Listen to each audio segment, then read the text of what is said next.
want your touch in every way. I can't give it up. Anything just to feel the rush. This just ain't enough. Oh, will you be my ride or die? Oh, we can do this every night. Oh, yeah. Will you be my ride or die?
exhale, cause I heard it helps, but same old way I felt, resting on my shoulders, cold night in a sleepless bed, white eyes with a glaze of red. I'm going round and round, it won't let me out.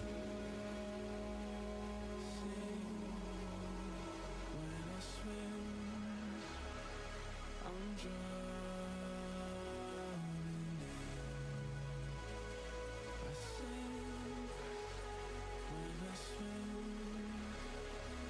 from the pressure in my.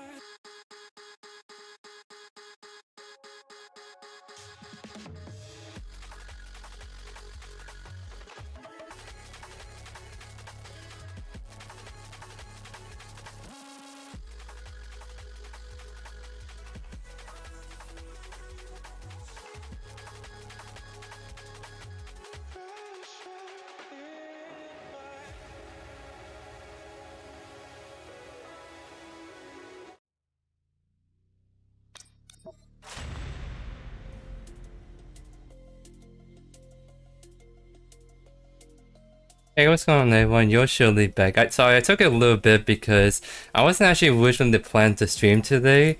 I did record a video too, and I'm like, you know what, I feel in a good mood to actually live stream, so I actually went ahead and did that, but I also need to go make sure all the doggos and everything else is kind of taken care of. But how is everyone doing today? Yeah, I think we do really need a mastery system, and sooner than later. The ministers, they have touched upon the mastery system multiple times as one of the higher priorities at the moment, so hopefully that means that in Season 3 we should see it. We're definitely getting the UI in Season 3, we just have to see if the mastery system and stuff like that follows in that same season or not. Because I think, like, they can't. The reason why they couldn't do a mastery system for a while is because they need to have a new UI to support that system.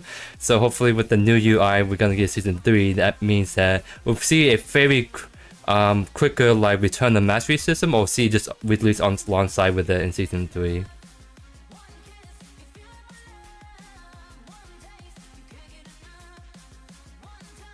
Thank you, Self. How you doing, my friend? Nothing too dramatic was changed this patch, but besides like the counts and mortgage and some like item changes here and there. So I did my counts offlane kind of video, so that's something you guys should see tomorrow. So I'm gonna see if I can just try to see if we can test out other stuff that I've yet to get to. So I kind of want to get mortgage offlane as sharp because of the changes which she receives, and try to see if we can make it work, because I do see mortgage offline from time to time. I know certain players do make good use of this. I kind of want to take it for a spin myself, try to see if we can make it work in our own way. Because I don't think you do the tank build that I did last time with her. I think you go more traditional mage, so like the mega cost and waste leggings, those kind of items on her. So that's something I definitely want to test 100%.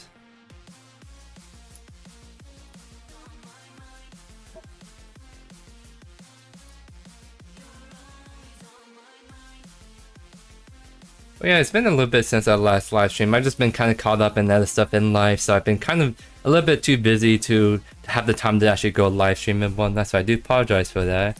But new patch means that good excuse to kind of do a live stream for this week and see how it goes and kind of catch up with all you guys 100%. Because I'm sure you guys want to hear more of my kind of inputs and my opinions on some stuff going on recently, and kind of having a live stream is sort of the best way to kind of engage in that kind of conversation, right? But the other part of your question, Wayman, about the Omega feeling pressure from Overprime, I don't think they've been necessarily feeling pressure from Overprime. I think they just kind of been minding their own kind of stuff. I mean, the whole constant news and counter game was a good stuff to hear from Overprime, but I don't think that necessarily means that Omega is feeling pressure at all. They're just kind of going stuff at their own pace and just doing what they do best, and that is they work diligently to bring the kind of updates we need to see, right?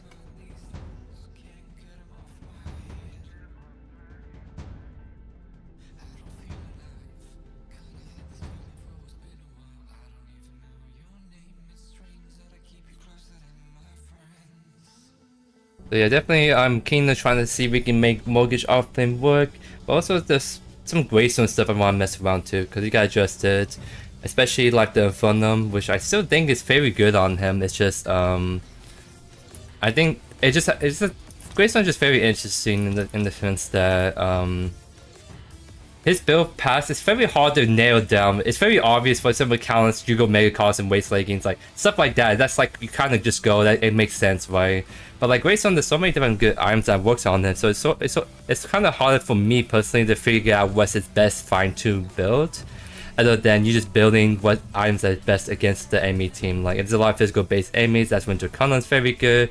If you're against like a lot of magical based heroes, you probably can't go Draconon that game, you have to go something like Taming Bastion instead. So it's very kind of interesting trying to figure out kind of like Greystone's better builds in offlane, but I think his best item still is kind of like the fun first, and then whatever item afterwards is sort of you kind of finding out the build better.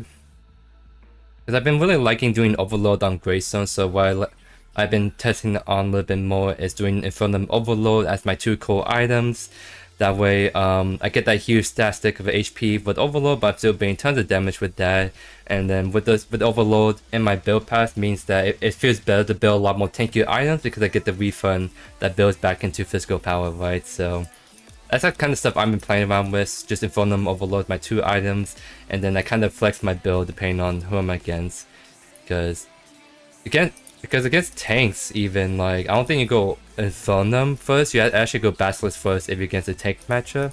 That's just one of the very interesting things about Greystone build pass that I think I'm going to touch on more, because I've been thinking of trying to do another build guide video that's more updated where the meta is at right now, so I think I'm going to do that, and maybe that's something you guys will see end of this week or maybe next week.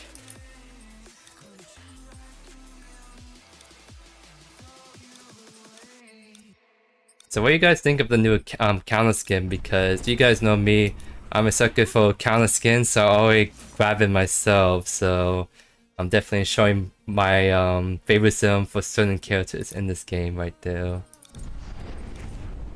Because I think the green skin, like, actually the profile doesn't look like super good, but then when you actually see it, like the full model, it actually looks kind of cool. I don't know, it's very it catches your eye, I guess I'm trying to say. I don't know, I like how the color scheme goes with this.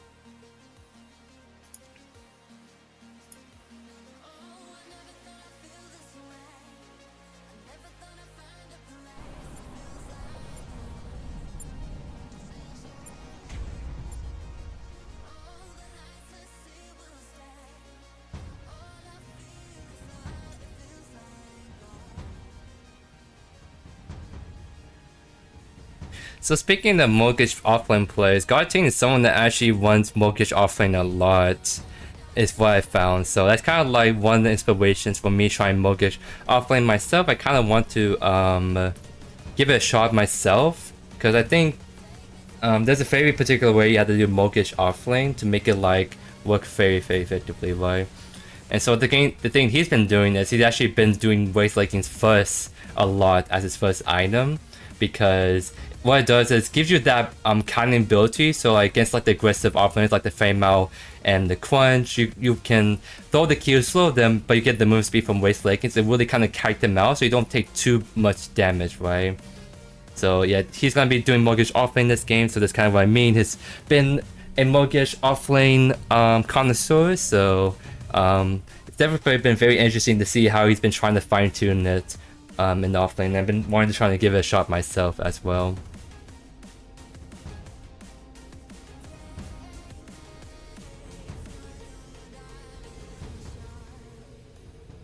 But definitely I'm fine with him going the mortgage offlane this game, because I do want to test Kiwa. I've been meaning to do Kiwa ADC for a while, just haven't got the chance to do it myself. So we're definitely gonna give her a spin, because I still think she's still one of the best ADCs in the game. So I kind of want to showcase that in the video and trying to like give my thoughts on that as well.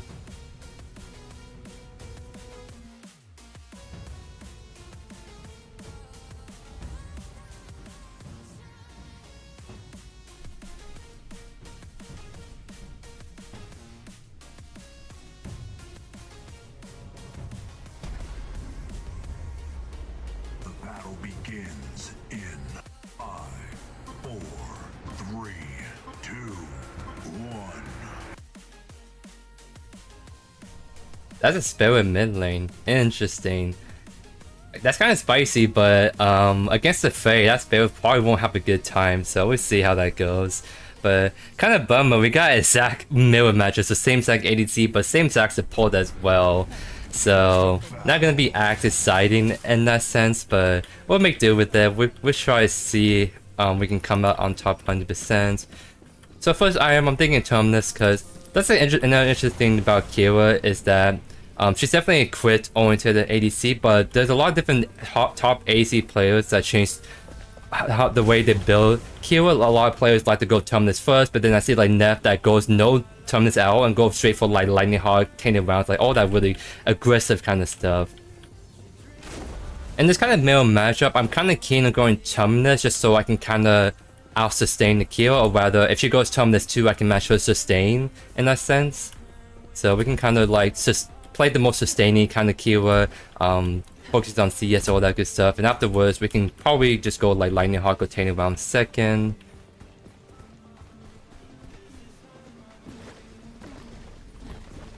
Minions are spawning. Not even the deep ward there, unfortunately.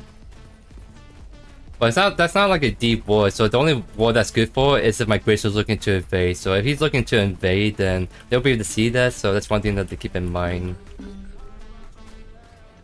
So I'm trying to tell the Grace hey, there's a ward right there, so he knows if he does try to go for it.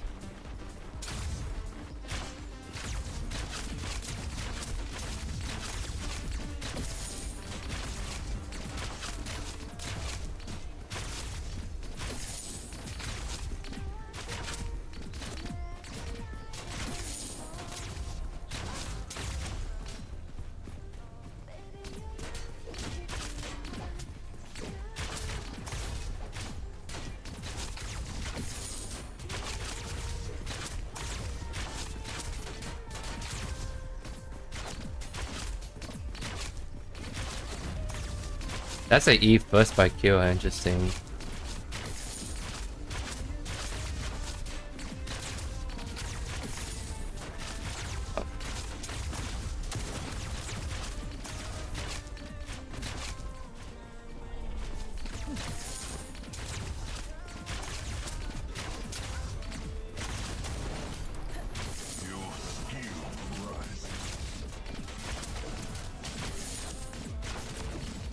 Oh, nice attempt right there. So we could play a little shield because we don't have the Deku stun, and they do. But I mean, if they kind of try to trade aggressively with my AD support, I kind of want to make sure we can punish that Kira right there. But unfortunately, my Deku is getting a little bit kind of chunky right now from that.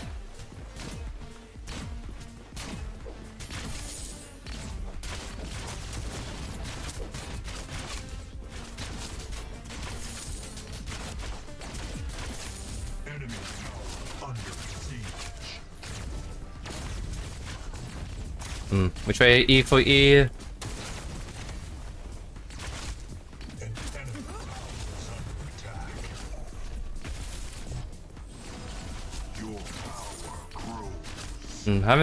I think jungler might be on the side pretty soon if he's not already. So we're gonna look to kind of travel this end all the way, try to get a reset off this wave.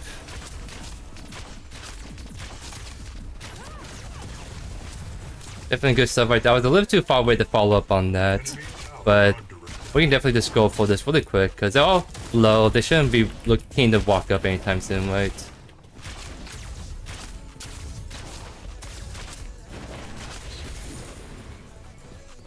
Hey, what's up, my friend? How you doing? Thank you. I'm very happy to hear that you enjoyed my videos. I really appreciate the support. Deko's back, by the way. I kind of want Deko to engage on that if she can.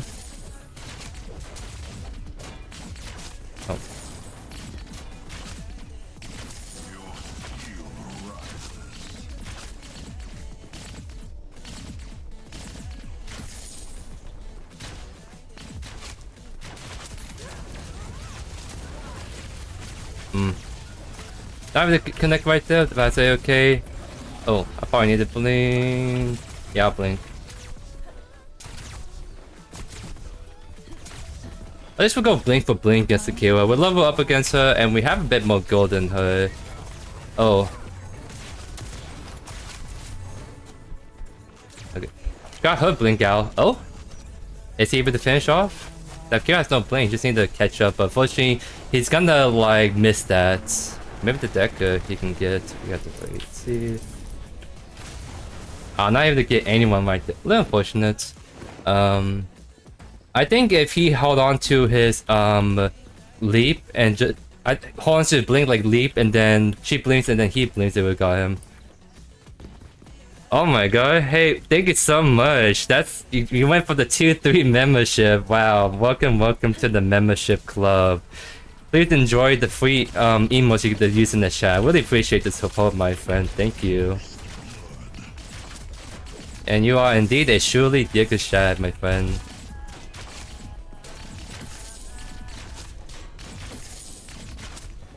Hey, thank you very much, Deeds. How you doing, my friend?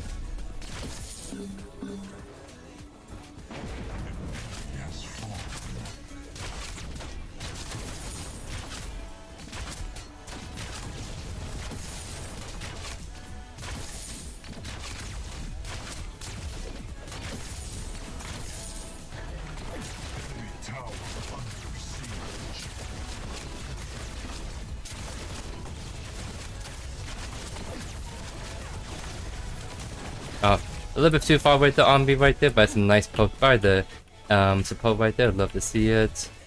I'm gonna go for a ward right there since I haven't placed down the ward just yet. Really appreciate it, my friend. Edelon. I hope I say your name right. So I'm very sorry if I'm butchering your name right now.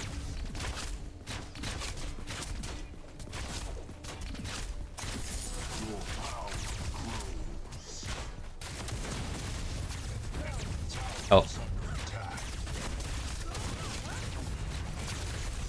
Oop. See.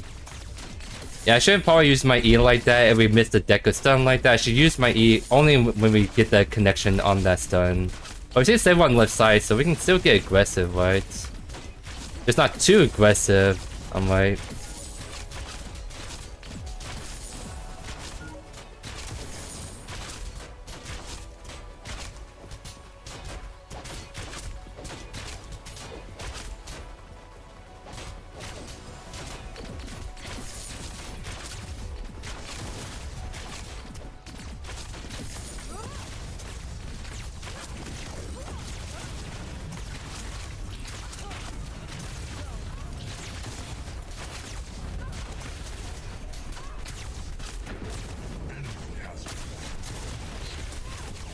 I think my stacks fell off right there.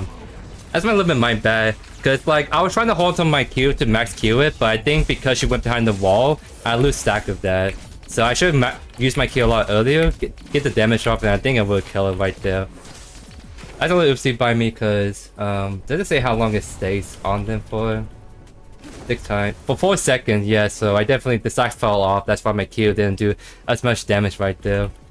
It's kind of like one of those things like I just don't really realize because I don't play Kira or like ADC in general as much, so it's definitely kind of a more micro mistake right there. But definitely we're still doing good. We just gotta keep make sure we can kind of iron out our gameplay a little bit, right?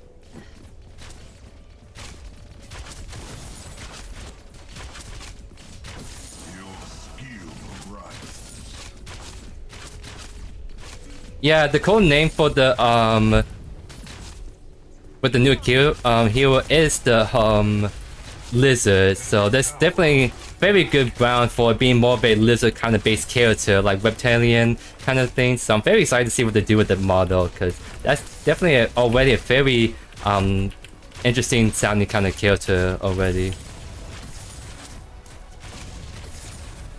I think we just go for the gold buff. We got the wave shove in. We definitely have fire to just steal this really quick. There we go. Nice, nice.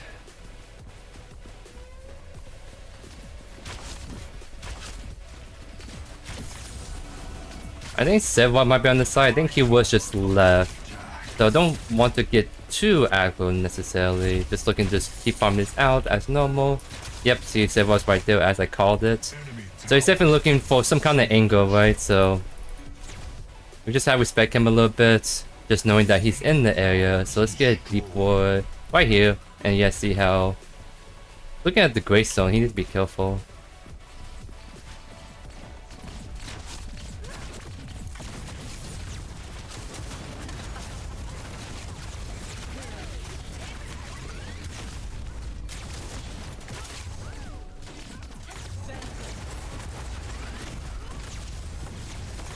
Nice, we're able to get the kill right there. Love to see it. Because I'm not sure why the kill decided to ult me right there, because I have my E still. The best time to ult me is if I don't have my E or Deku stuns me, but neither that happened, so that was kind of a waste of an ult right there by her. And luckily, the Deku was able to follow up after my blink, so I was able to get one kill right there. Oh, not that bad. Good luck to see you guys. Hold it together while I'm gone. Maybe I should actually push that, because yeah, we might be able to knock down this tower or do a lot more damage, so I should have actually kept pushing instead of backing like that. If I land my R&B, I think that would kill.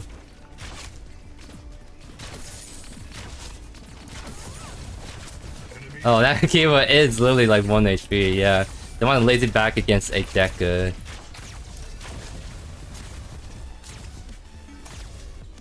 Unfortunately, he's still going for it. Oh no, I think he missed just last second. And the wait, he's still going for it. Oh my god. I just can't follow. I have no blink, no mana.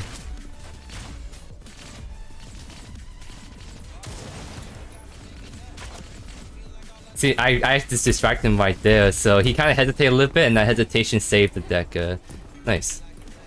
Hold it together while I'm gone.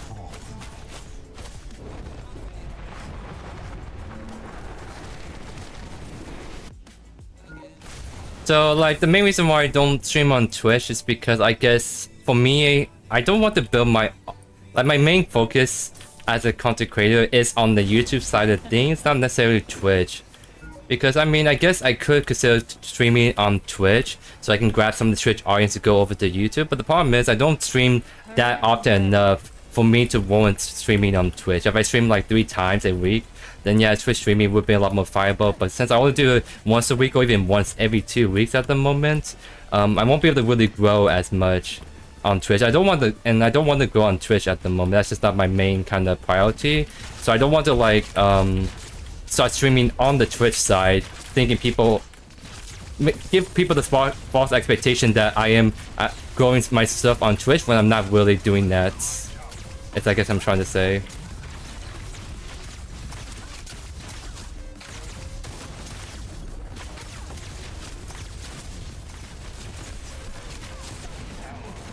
Oh wow, a little bit my bad. I should probably back off all the way. Thought we can take it a bit, but not like that. But yeah, I mean, maybe I'll consider doing Twitch again later in the future. But I'm happy where I'm at on YouTube at the moment. Allied tower under attack.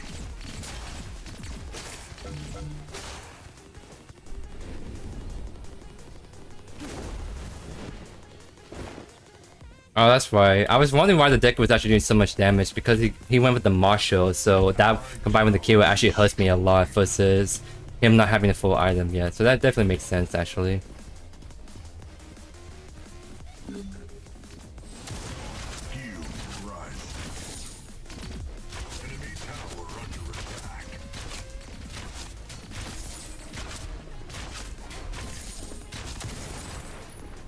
So yep, it looks like they're trying to go in and steal, so I had to make sure I'm actually around to help out, right?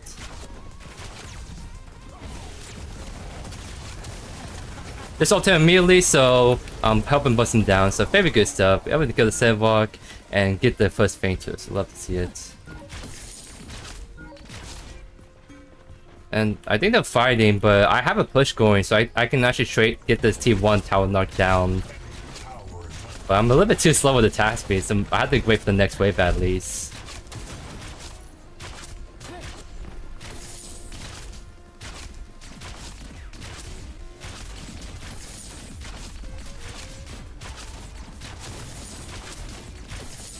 My deck is doing a good job keeping the Killua out, so I can just focus on getting this tower down.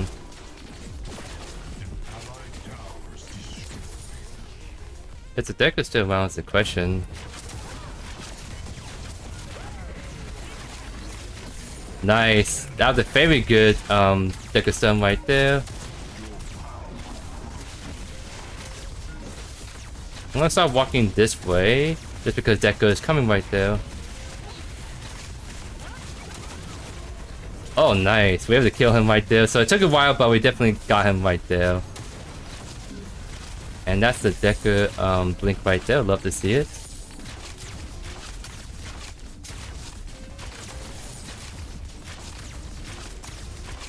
Oh my god, and Dylan coming in for the 5 gifted membership.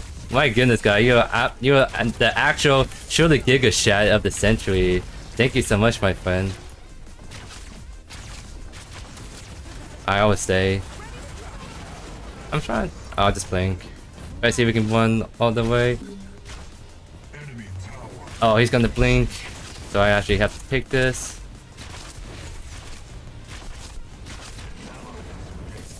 Yeah, I definitely overstayed there just a little bit right there. But at least it's kind of more even, all things considered, against like this air duo right here. So I mean, we got 10 rounds, so now we're gonna be able to do better against the Killua building that way.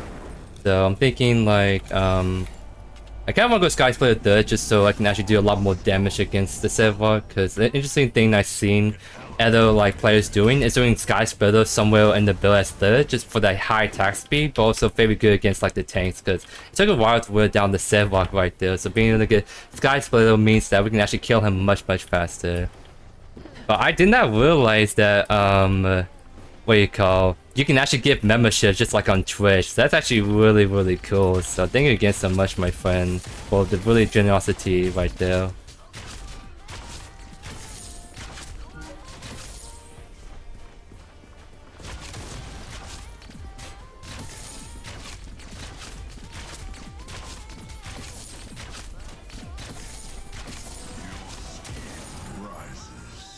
That's the lane right there, so I'm just looking, just kind of keep farming up, trying to see if we can out-farm the Killua, because we are like 50 CS on her.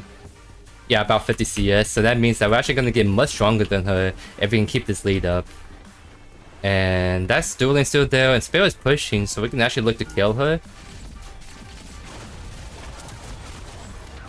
Okay, that's her ultimate, so we just kind of kite out, no reason to take that fight.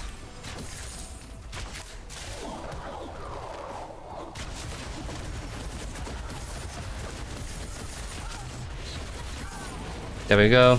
That was actually pretty close because that Venom actually does still really hurt.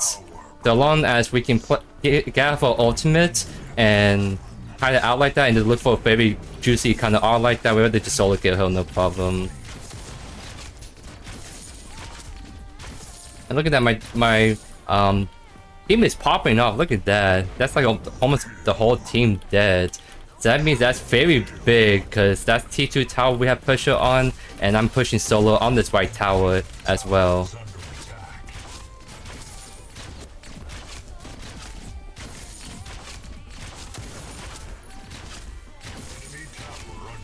Wait, no way you did another 5 gifted memberships. This guy, dude. Oh my god, thank you so much. You're just too generous. Oh my goodness.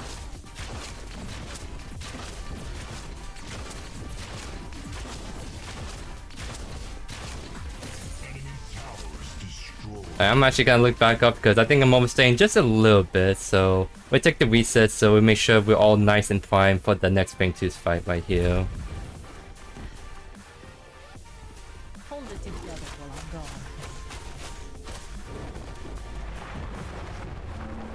Really appreciate the love so much, and thank you again so much. So actually, yeah, we're gonna and that's the FF right there. Yeah, I mean after that last mid fight, that's to be expected, right? So that's kind of like an average Killua game right there. So I really didn't get to kind of show off as much some of the Killua potential now on this new, like, just because Killua has been kind of just known for the last few weeks to be one of the best ADCs. I don't think that was the best showcase of that, but still it's just kind of a decent AZ game still at the end of the day.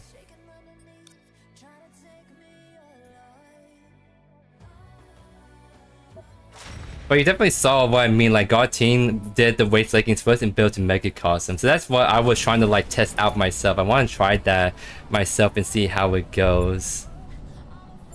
So we'll see if we can kind of like get the offlane this time.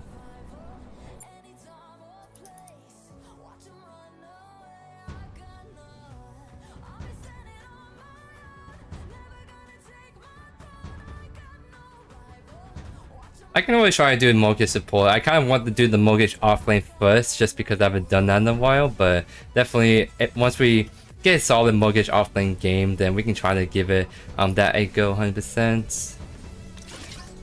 Kind of funny thing, I already noticed some people are the same in this life, like profane, I believe, so we may actually, if Godting is in this queue, we might actually go against his offlane mortgage. So it'll be a mirror matchup in the offlane with the mortgage versus mortgage, which would be very interesting to say the least. That's not every day you get to have a mortgage offlane face off. So that's either countless offlane or mids, Grux is jungle or offlane. So we'll see definitely these two picks who we're against.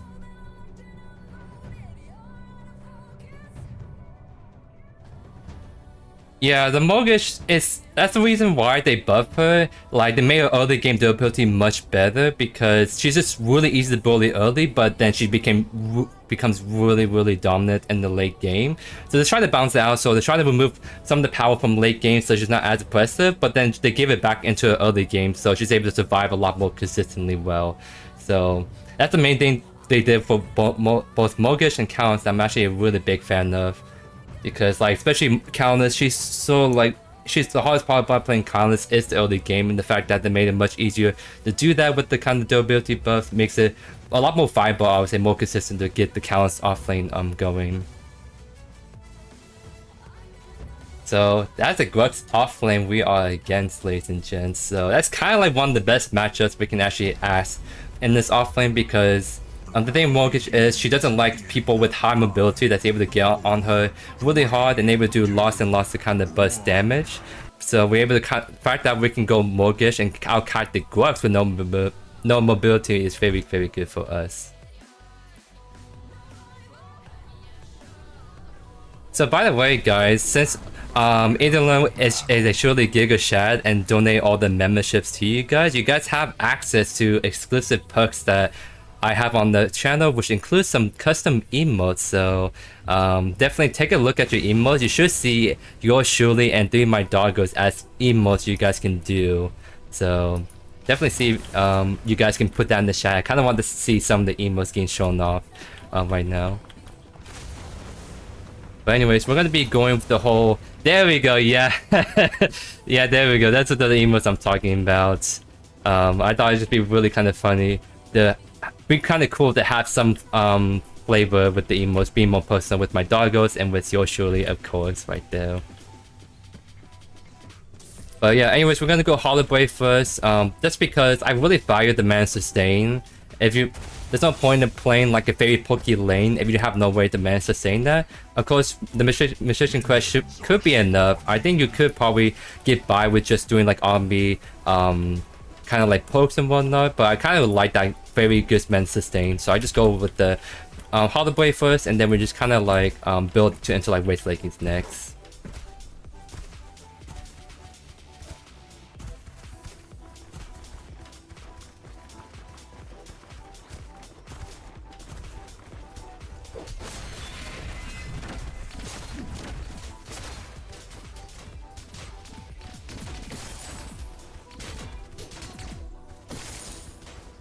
Definitely, let's put a wall right here because if this Chimera decides to invade this side, we can at least spot him from going that direction. Because I'm expecting he might try to gank us early, so I'm just gonna keep an eye on the middle river and kind of like the other side interest right there.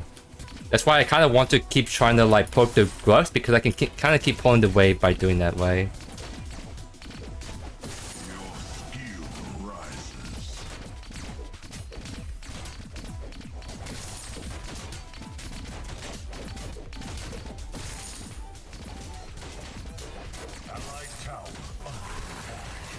And there's the gank that I was talking about, so we have to just go for the melee blink right there. Just because we don't want to take too much damage, right?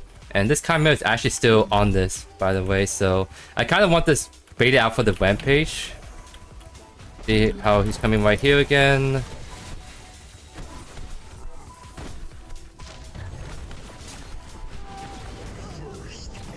And we got the kill right there, so that's a Chimera with no red buff, by the way. And look at that, because of that kill, we got a very early Hollow Blade before 3 minutes, so I take that as a W. We got rid of the Chimera early red buff, and we got a mana sustain already. So very, very good stuff if I do say so myself.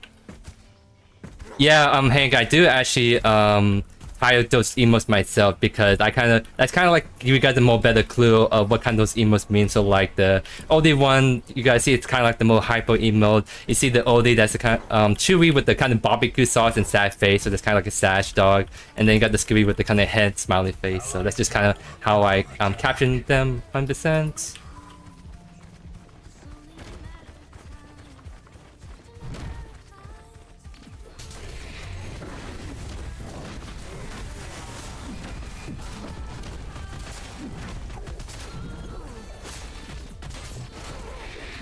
And he actually lost that only because he fought in the wave like that. So that means that the no works blink too without the wave bound. Is that million actually coming over?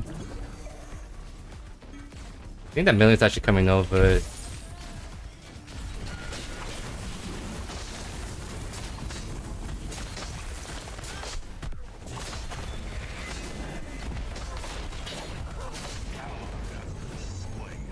But I mean, we're getting everyone's blink, and everyone just kind of dying in the left lane. So like, this is what you should try to do. You want to try to punish the Mogish off lane, but not like this, because that's so much resources you're trying to put in the off lane, but you're not giving any love to the mid lane or the dual lane. So this is kind of one of those situations where I might be put behind because of this very early ganks by the enemies. But that means that my counters and my dual lane should ideally come up on top. And hopefully they'll be able to help carry the game from there on, right?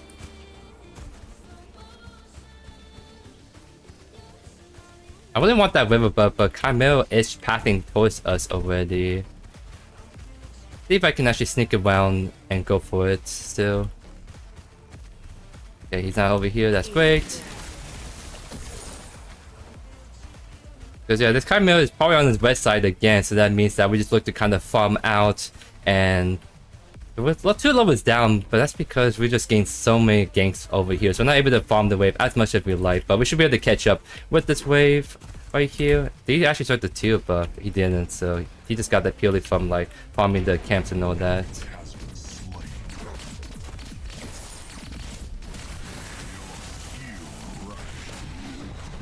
And there's the Chimera again on this side. They have kind of obsession with me, this guy, by the looks of it. They really just don't want me to have fun with this Mogish offlane, huh?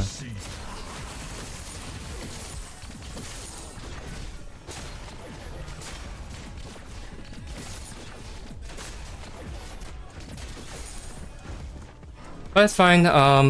We got a decent kind of spot right here. Wow, this guy really just does not want us to have fun. Like, he's just wasting so much time just trying to gank us when he could be helping his dual lane. Oh, mid lane now, by the way.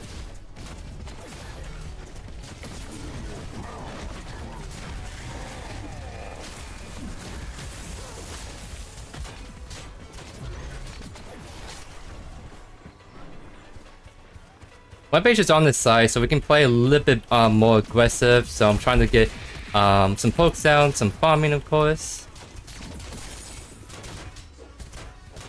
So I guess the Chimera is not on this side because every time the Chimera wasn't on this side, this Grux is playing like 50 feet back.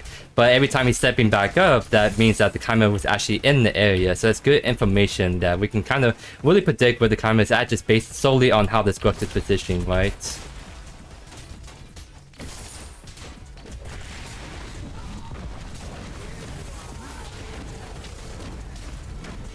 Oh my god, how many times this Chimera is gonna come over? Has he been farming his blue side at all, ladies and gents? That's my kind of main question of the day. Has he been actually farming his blue side? Oh, he's been just pumice sitting his west sides. That is so wild, dude.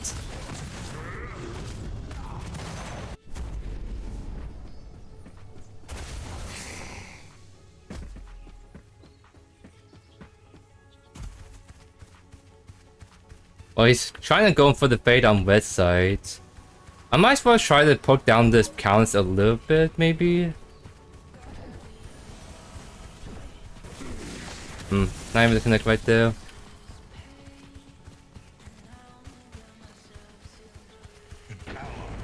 So two of those up on us.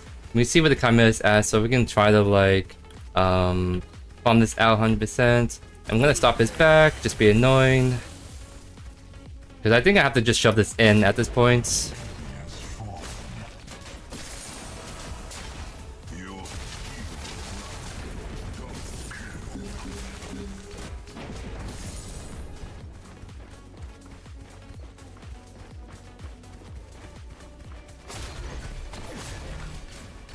I have to put down the wall right here just so I can see if the growth is coming from that angle, right? So let's hug this side.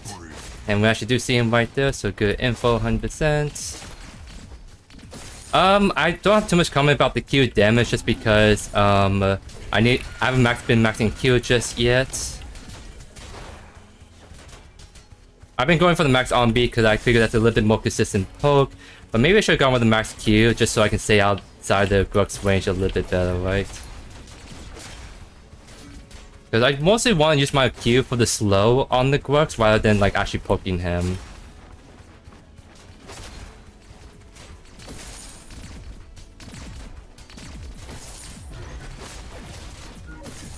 It's on that side, as you guys see.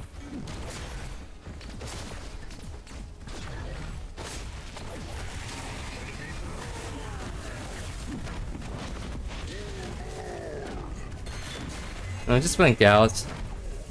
And he's gonna follow with his blink as well. So that's kind of why you go waste lakings first, as you guys see, because if we have waste lakings, we can actually out-kite the Grux no problem. So that's why God team is going like waste lakings first. That's why I'm trying to build into first as well. But it's taking me a little bit just because of a lot of early pressure we've been getting from like, let's say, the Chimera, the counters. So, and especially going Hollow Blade right here. So maybe the better call would be to not go Hollow Blade, have the extra gold so I can get waste lakings online faster by the looks of it.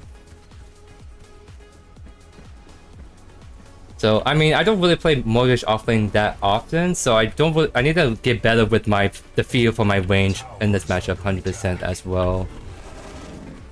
I just need to get a good wave state is what I need to get, and I'm not able to because my lane keeps pushing out like this. So I have to like go and shove this out again really fast. Try to see if we can get this to reset back to the towards my side, because that's the best way to kind of play the Mortgage is to kind of keep farming out, right?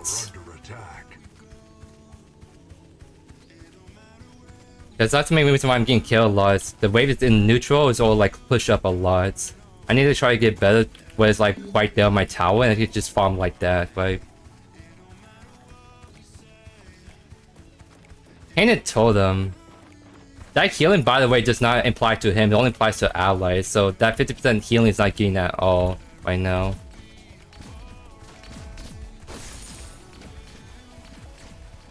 So I guess I can't really play the poking game because if I do the poking game, it puts me in range of him. So I just play to last hit, essentially. But if he uses Q like that, then I can go for a quick be like that.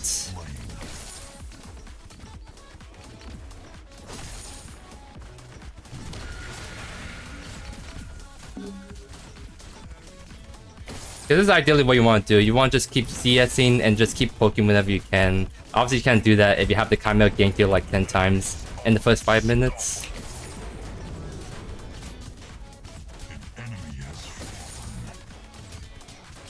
You see Chimera covering the mids.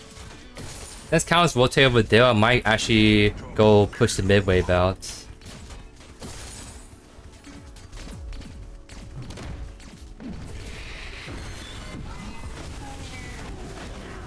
Alright, so since we're closer to the wave tower, we're able to just walk towards here and get out kind of safely, right?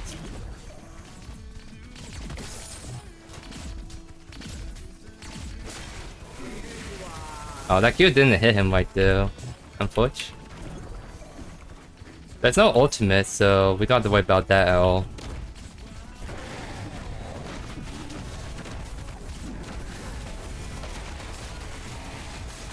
I just ult right here so I can finally get myself a kill, and that extra gold really helped me in having enough for waste leggings right there. So very good stuff. Now we can finally kite this Grux way better with waste leggings. So definitely let's go grab that, and then we can then build into Mega Cosm first. Enemy powers destroyed.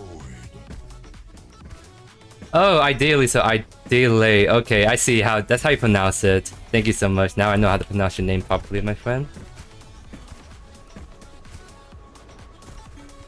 Allied tower under attack. That flame is kind of shoving in pretty hard, so I can't really go farm that. So I'm gonna just go straight for the 2 buff right here.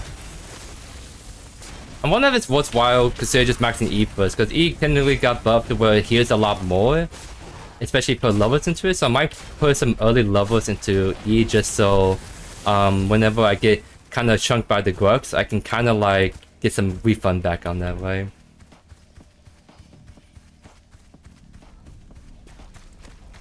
So I'm gonna just look kind of roam around. So let's see if we can maybe go look at mids. But I think that counts as very dead still. But we're able to still secure the kill. Love to see it. And so I guess we might as well just help this count shove in and take down the T1 mid. Then nice.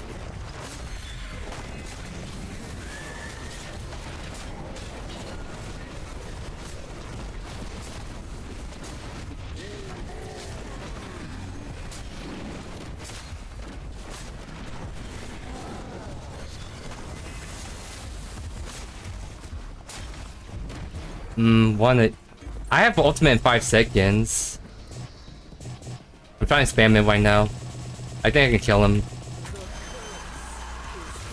There we go, ladies and gents. Getting my sweet revenge on this Chimera. We always love to see that, guys. Let's go. So definitely now we're chilling. We got a quest online. Because the quest is another big component of how we can kind of escape opponents, we get the movement speed and the lifesteal from that. So combine that with weight leggings, we can be quite elusive and outrun people pretty easily.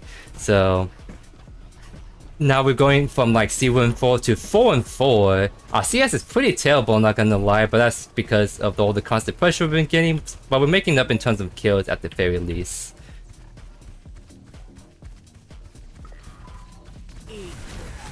And see how we have the move speed, and we can kind of really zoom around now. So now I can get a lot more aggressive against this Grux, funny enough. As long as I can keep getting my ability procs on him. So I'm trying to see if we can keep mocking him and just keep walking back with the movement speed. Missed that.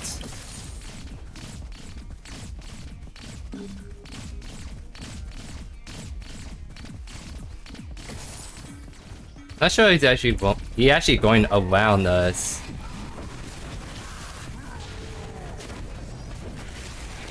And see how we just easily just zoomed by him. Now we're just weighing down the Grux. We're just weighing down the Grux now, guys.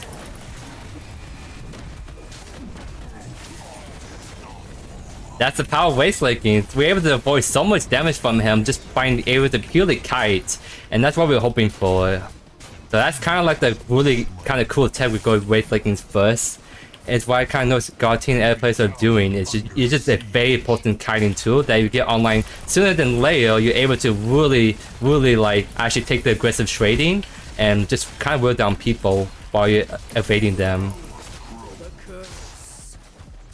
Oh, I'm gonna go grab the 2 buff first, and then maybe I'll go look at mid.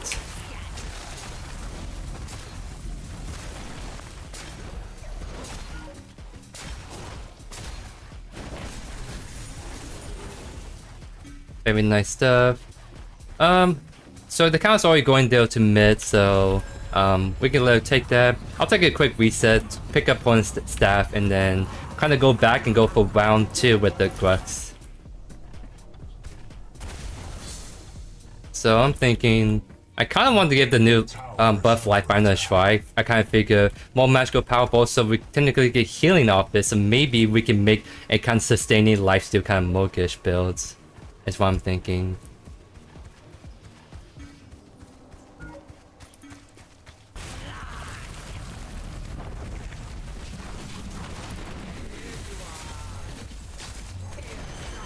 Oh, she just kind of blinked after that. So I gotta waste my ult, but it's a-okay.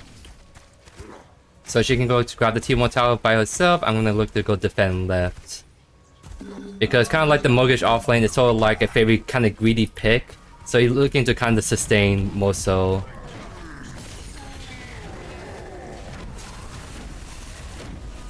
And see how I usually out-kited him, and that's a very slow, sad Grux right there. And now he's no longer interested in fighting us. Unlucky.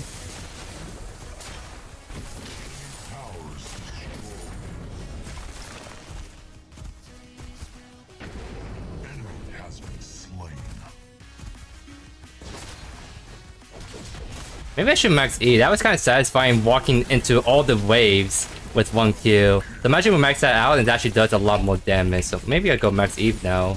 Even though I already put down levels into my Q. Because maybe that's the kind of tech we can do. We can go for the... Maybe we can go max E first. So we can get that huge healing early on. Because we might not be realistically able to look for kills as easily with the max RMB first. We go max E first and max RMB for the more sustained kind of play.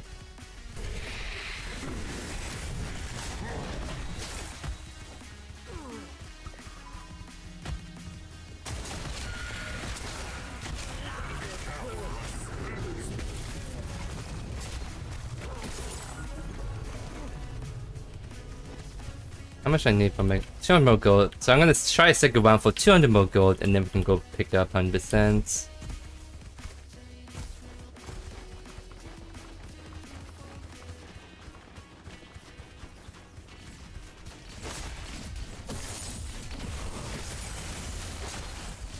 I might be looking to gank me just from the way Grux is kind of walking up, so I gotta be a little bit mindful of that.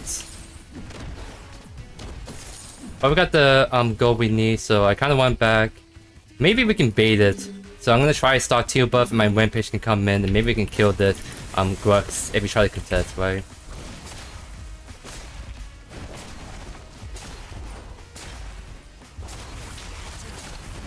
So he didn't take the bait, but that means I kind of get a teal buff for my lovely self. Love to see it.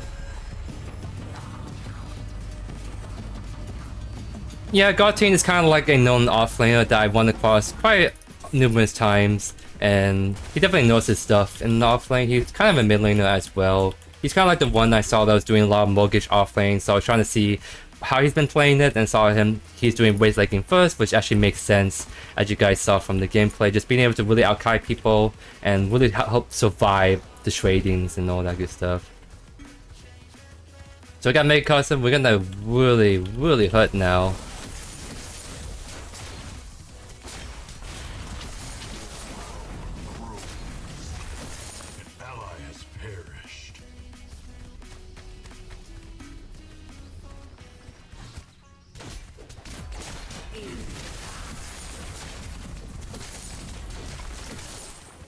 So we see the Grux covering mid, so I'm gonna have the left shove out and then look to maybe defend mid because the Fainter is coming up soon, so I kind of want to have some kind of prio to rotate over there if we have to. And there's a lot of fighting going on, so definitely want to kind of hover just in case more people show up.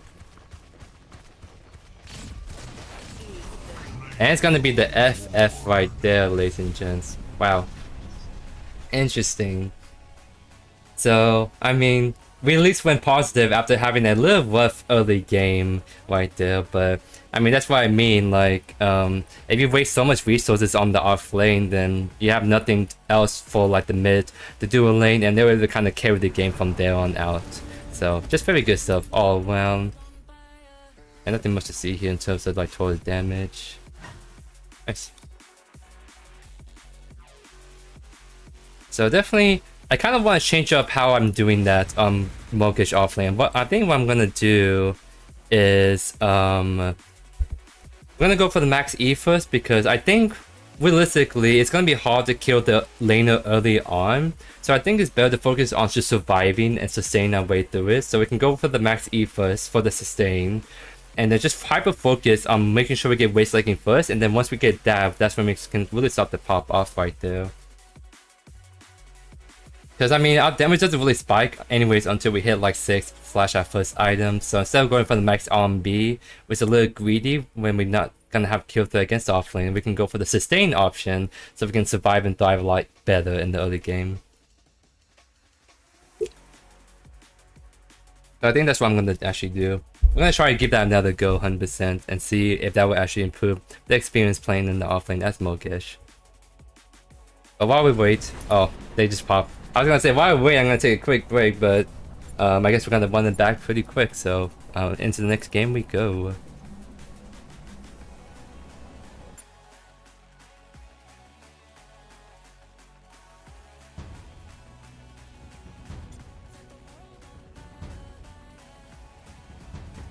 Sorry, I'm trying to catch up on the chat, but yeah, they buff counts Mogish, or rather they adjusted the scaling, so they're a lot more match for the play early game, but the late game is not as impressive. What do you think of Steven 1? I don't quite recall.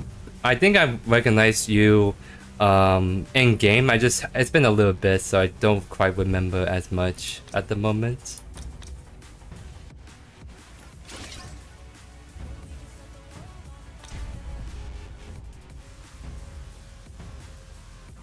I do have to actually go take a quick break. Oh, sorry. So I'll be right back, guys.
So, for people guys who don't know, he's actually a support main. He was competing at one point in the Predecessor community tournament, so he definitely knows his stuff as a support main, 100%. So it's been a while since I last saw him, so it's very cool we get to have him in the game, 100%.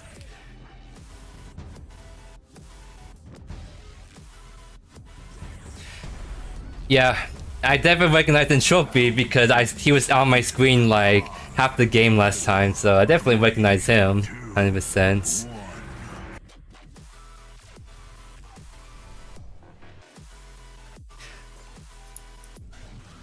But definitely there's no hard feelings against him, only because if you see a range offlane, that's something you should punish really hard. He just kind of punished that a little too hard in the sense that he lost a lot of resources early and he kind of fell behind against my rampage and not able to really help the other lanes as much. So we'll definitely see how it goes. He's doing the steal, which is more... I guess you can get aggro with him as well, but you're not going to have as much early kind of damage as kind of like the Chimera, right? So yeah, this time we're gonna try something a little bit different. We're gonna go straight for waste lakings. We probably don't need the Hollow Blade necessarily, so we'll try this game without it. And another thing we're gonna try different is we're gonna try to go for the max E first, so we can use that for our sustain. And just try to focus on scaling and sustaining, and then once we hit a power spike, that's when we can start to run down the lane there. So that means that our Q is going to be the last ability maxed out, which would kind of hurt our DPS a little bit in the all-ins, but I mean the Q is... The big thing about the Q is more like we're using it for the slow, because E can do decent damage still if you max it out. It's just, it's not easy to get that damage off a lot of times, just for like the whole, what do you call? for the fact that Q is in range while E is like you have to get right in their face, which is something you don't want to always do on Mogish, I would say.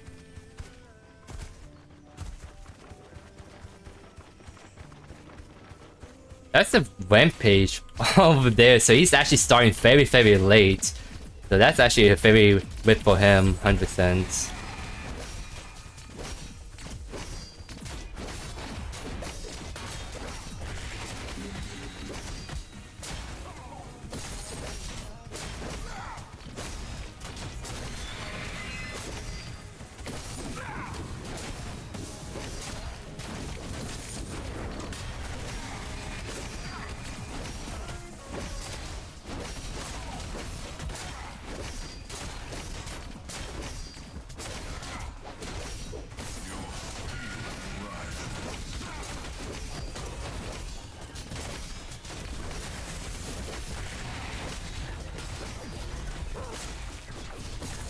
If he's gonna like put my shove in the wave, I might as well try my best to punish him.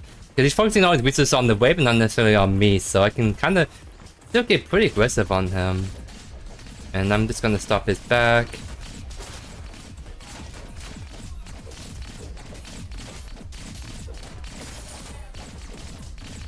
That's a roll, but he might be going for the Crystone, funny enough, if he's going like a attack speed item first like that. Maybe going for first 100%. Oh, a double kill on the dual lane. We'd love to see it, guys.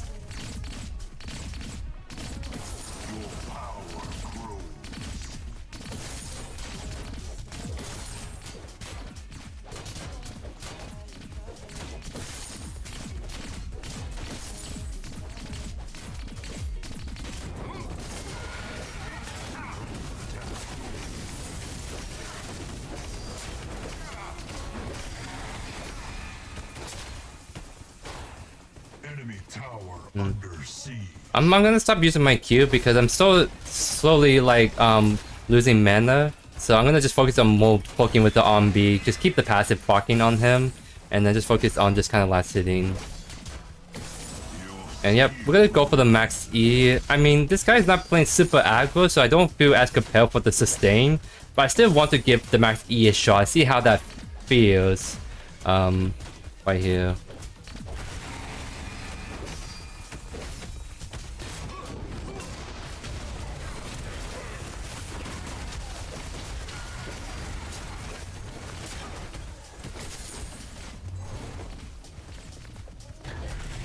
There we go. Very nice assist by the jungler. We'd love to see it.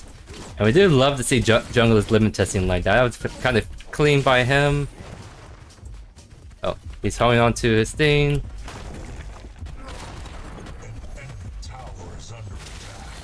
Get the E movement speed block, and we can just walk out there. We don't have to blink, just because Rampage doesn't have that huge damage threat right now. Nice, so definitely I think it's better to build, yeah, let's build it like that way.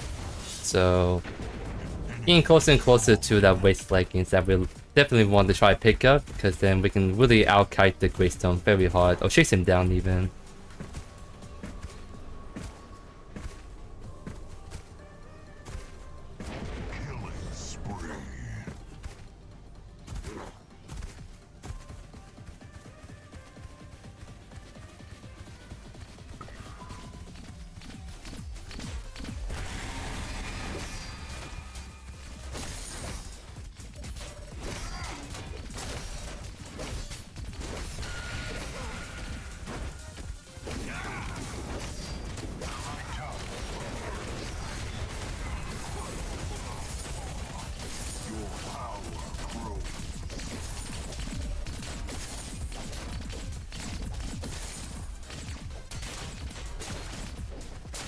I definitely love getting a lot of like love from the jungler right now, because it means I can actually kind of focus on farming even more and kind of really start to snowball slowly but surely.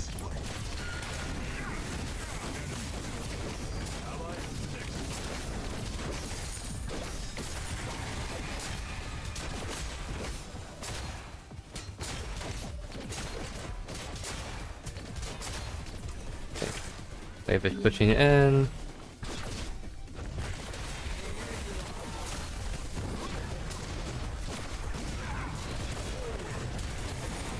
very clean dive by the jungler. We'd love to see it, guys.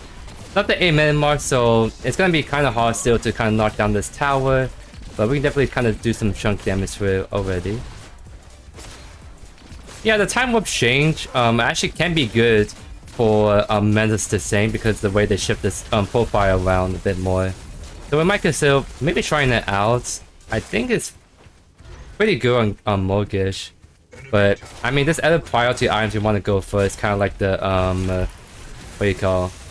Like the Megacosm, the Waste Leggings. I kind of want to play around with a more sustained build with like the Life Binder and World Breaker. So maybe we can consider that item last. But again, like that could have been like a Caustic Cut or like a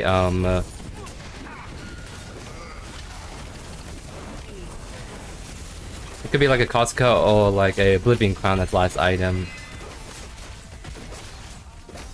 So it definitely just depends on how we want to build the Mortgage. And I think we're building Mortgage more on the tanky side, so that just means we want to go for like the Life Binder kind of tech first. I'm not gonna go Life Binder first, but Life Binder and World Breaker is the two items I'm thinking of trying out in this build.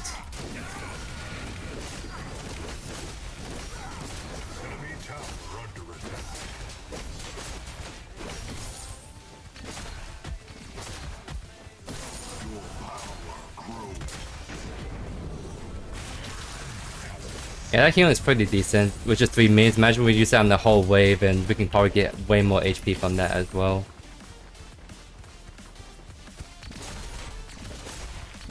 So actually, let's use it on this wave, see how much damage it does. It actually does decent mini wave damage, funny enough, and that's even without Megacosm, so...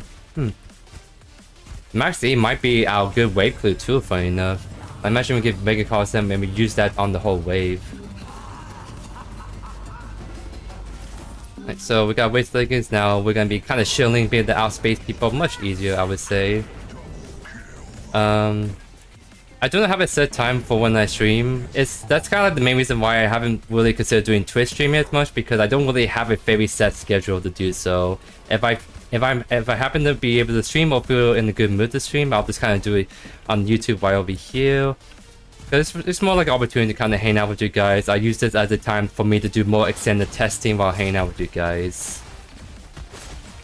It would be kind of cool if I can kind of get more consistent with streaming, but my current schedule does not allow that as easily at the moment.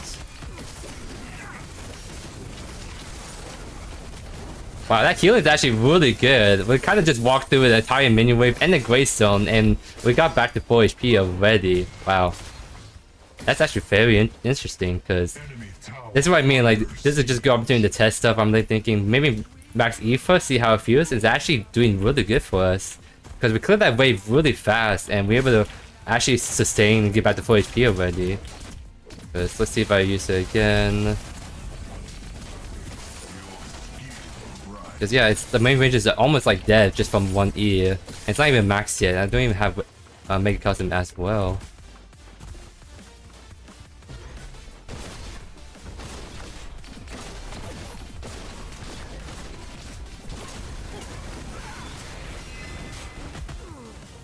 So yeah, I kind of want to do this wave again, including the Greystone. Let's see if we can bait him a little bit for that.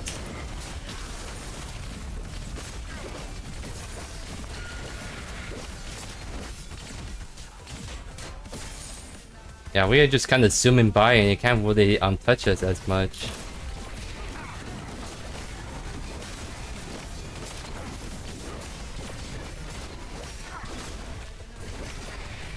I should maybe help that. Because Count is kind of following by still, so maybe it can help the Steel escape. Actually, the Count is actually not helping. But we could still zoom by mid and go for the kill, potentially. Is that the wave crashing then?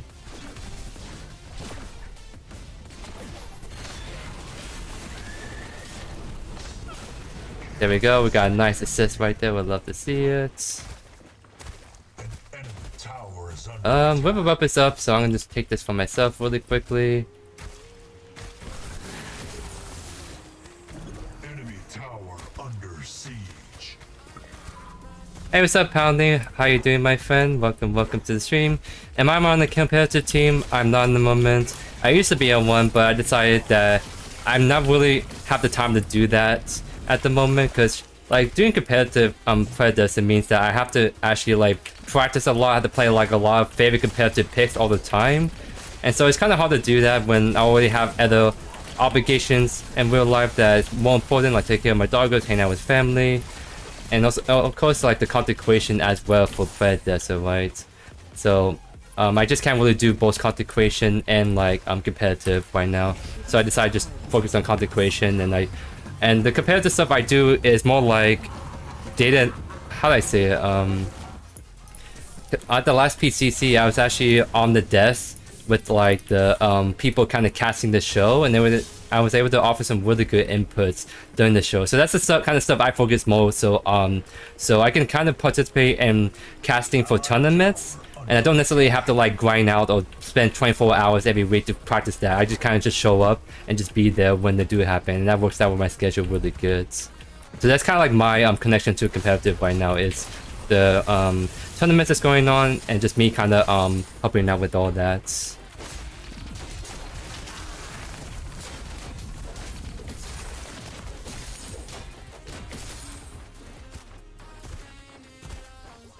No, I have dog. I didn't say daughter. I said doggos. Like I have 3 dogs. I have to like focus on making sure they're all taken care of, and I show them plenty of love, right?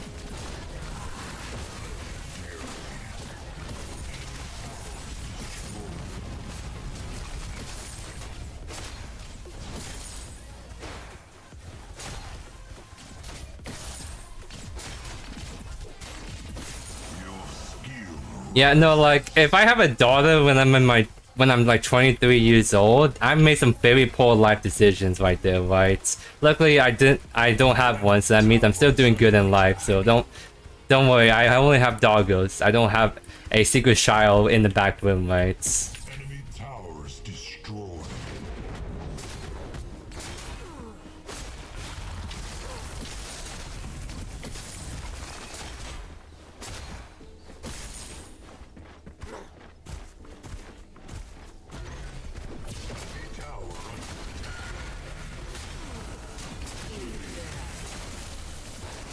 Definitely been a very dominant game, as you guys see. Greystone definitely looks like he's kind of done with the game, the way he's kind of acting, so I wouldn't be surprised if they've been trying to like FF for a while, but it's not quite the 15-minute mark, I would say, so once it gets that, it becomes easier for the enemy team to FF, right? Our clears are actually not that bad if we're going for the steal right here. So it takes one more ability rotation, and we're taking all these camps for ourselves. There we go.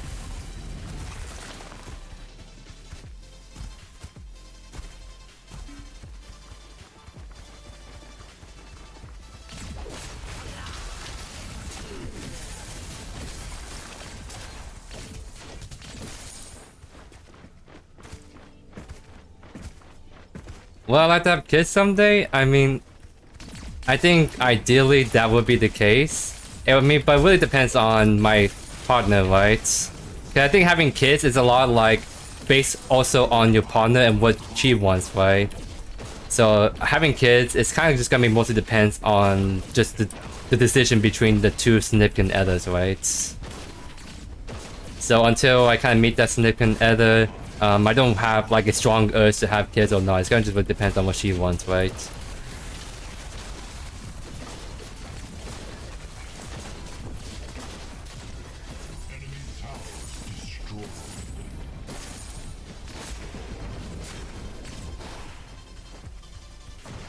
That's a lot of shutdowns the enemy team did got on my team right there, so they probably have some potential to come back, because yeah, 11-2 Kira, yeah, there's definitely some big shutdowns that she kind of gave to someone. Oh man, we're taking this a little bit too slow actually, just because we don't have enough mana to go through this camp. That E chunk definitely did hurt right there. Nice. So enough for Mega Custom, so now we should really kind of hurt now. So now we can kind of go for my kind of tech, and that is trying to go for more the lifesteal kind of mortgage build. So kind of go with the life binder. That's going to work very, very good with our E. So we have the max E for the max sustain health we can get from that, and we combine that with Life Binder, which should be able to lifesteal back up really, really well, especially combined with the lifesteal component of Soul Bell as well when we proc that.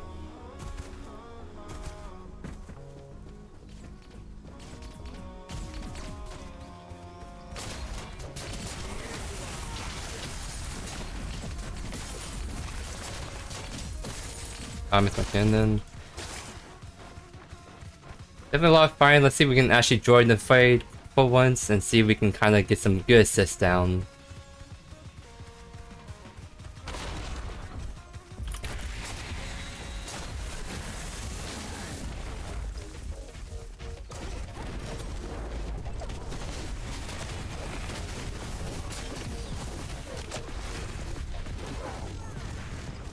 Ooh, that's a greystone out of there. Oh, he's actually find the rampage, so let's see if we can kind of help that. Trying to keep the.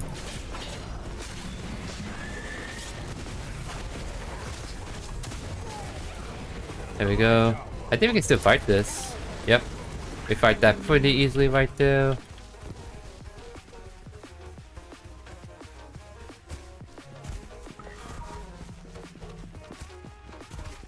So getting some nice assists right there, to say so myself.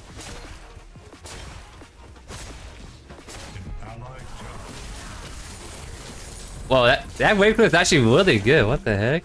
Maybe because people like problem I have with Mogus 2 is that like her wave clip is really bad. But going that max E first on this new patch, actually our wave clip is not bad at all. So maybe that's the tech.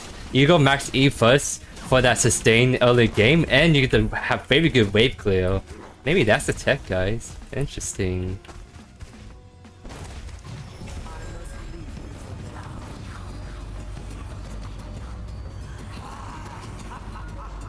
So let's definitely grab this, get our mana back, and kind of go back to the left lane. I want to see if the blue buff is up because I kind of think I'm worthy of the blue buff, and I can use that to hyper farm even more and kind of look to stay out longer.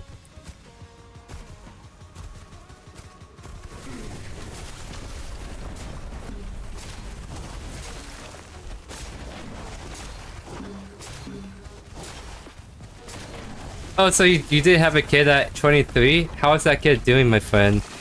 I don't think it's necessarily bad to have a kid when you're young. It's just like a lot of times when people do have kids when they're in their early 20s, end up like being a very kind of hard to take care of the kid, right? Because if you're in your 20s, you're trying to still figure out life. So trying to add a kid on top of that is usually not the best life decision unless you're actually prepared for it. So if you're someone that's actually been prepared and went into knowing that, then I think that's perfectly fine for you to have a kid right there. So definitely congrats on that, 100% my friend. Yeah, definitely you have a wife and you have a house already, so that means you can have a kid that early. That's very, very good. For me, I technically don't have a house just yet, so for me to try to go have a kid right now would be really bad, right? I need to like actually get more financially secure before I can like look to have a kid, right? That's kind of like the point I was trying to bring, is that a lot of times when people have kids when they're like really young, they end up not being well equipped to take care of the child. That's good, right?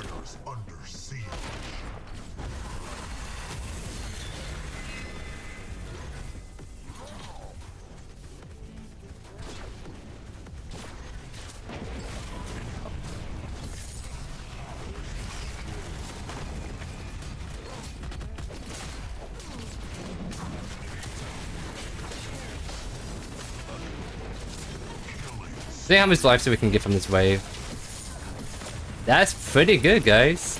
We haven't got the life binder out yet, so once we have life binder fully built out, that means that we can actually get a whole health bar back with just 1 or 2 E's on the full wave.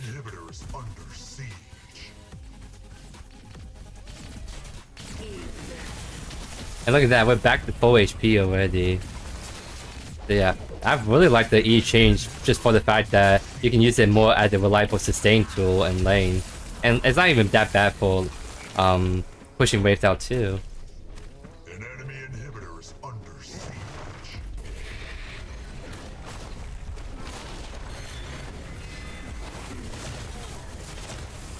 An enemy inhibitor is under siege. You can kind of do this little funny interaction as you guys see.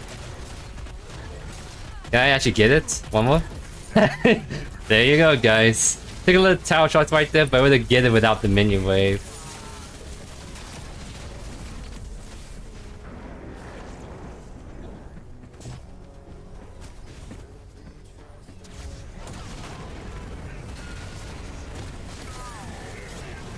Ooh.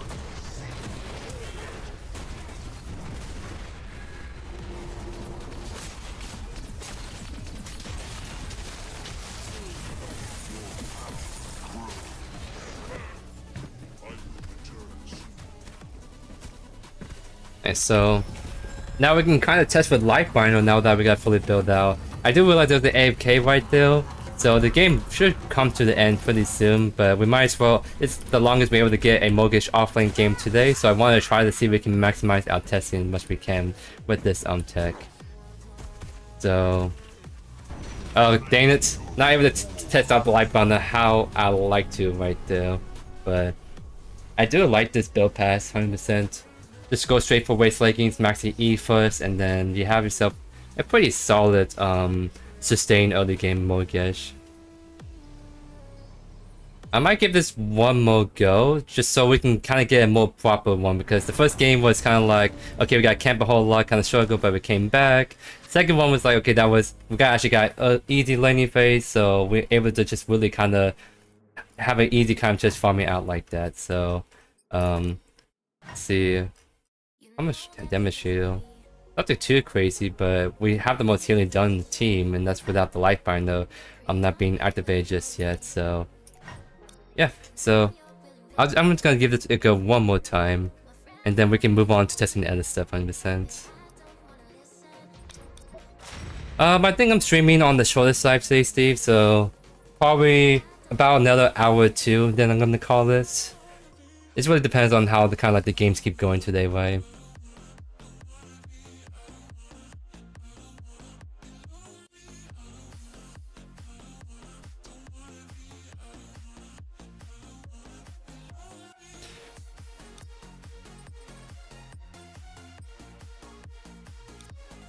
So let's see.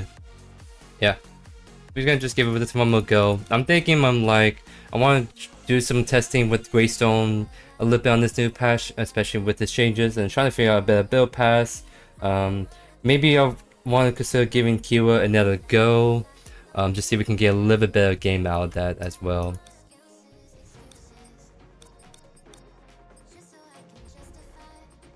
There's sometimes the struggles I have with trying to record content is like I really want to do a Mogish offlane video, but the two games are not like, they're not bad, but I sort of have a high expectation of what I want to showcase, and both games are kind of like on the end side only because the enemy is kind of FF early. So ideally I want to get games where we don't surrender and that we're able to fully finish out a game, right? But I think 3/4 of my games ends in surrenders. I fairly rarely get games that actually ends the normal way, right? But that's just kind of how it is in solo kind of queue casual, where you don't really win or lose anything when you kind of surrender. So there's like no reason not to if you feel like you're frustrated and want to move on to the next game, right?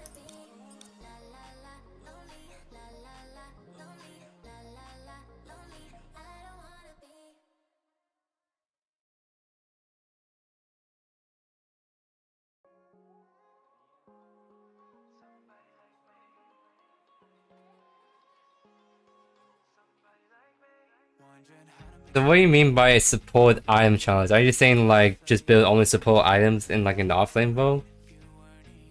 Yeah, we can maybe consider doing that.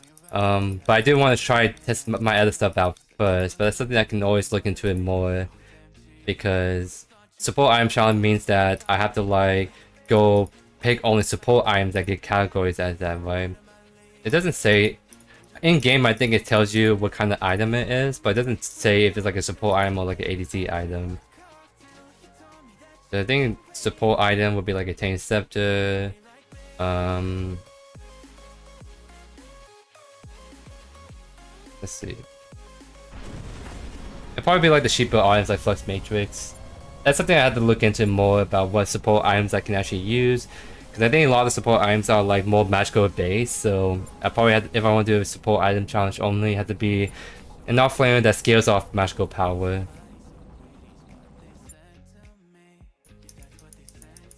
So the problem with doing with walkers is that I can't build that quest unless I'm in lane with someone else. So if I take that off lane, that means that I'm never gonna finish my quest realistically.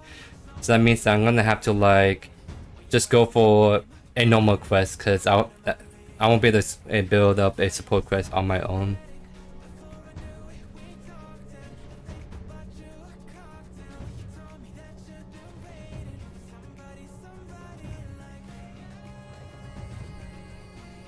Assassin Items only challenge sounds interesting because that's a little bit easier to work with. So like,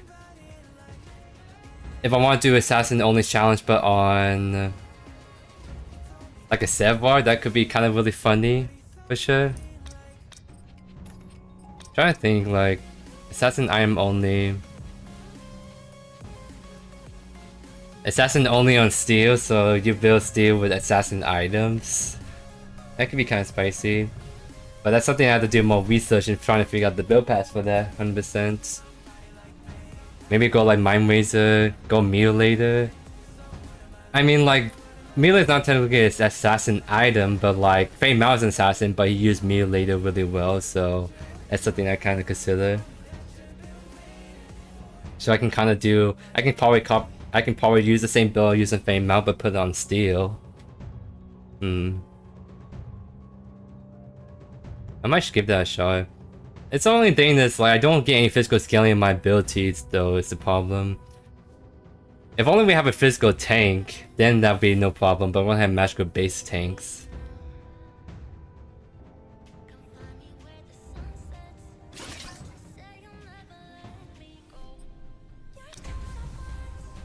But, I mean, I can try to go for magical assassin on steel and like make it cause some combustion, but that's a mage steel, not a assassin steel at that point.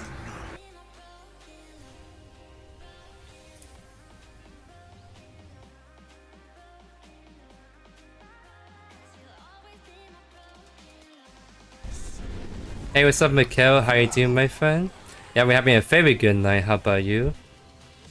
Oh, it's like afternoon for me, but yeah, you get what I mean. 100%. Right now, we're trying to do some testing on Mortgage off lane. Last game, we tried to go for the max E, and it actually felt really good. So I kind of want to do that next spin and see if we can be a consistent option to go for max E first. And that's definitely you, I hope, that I've been having a conversation about having kids or whatnot. So got a little snipe queue into this lobby, but good luck, have fun, my friend, 100%.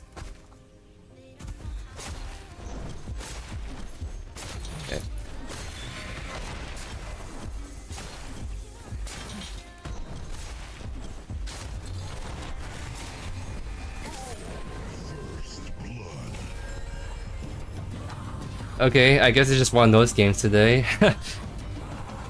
Cause like the funny thing, because of my passive and my low cooldown on B, I can actually almost have enough damage to kill him solo, even though he's getting the passive in this jungle.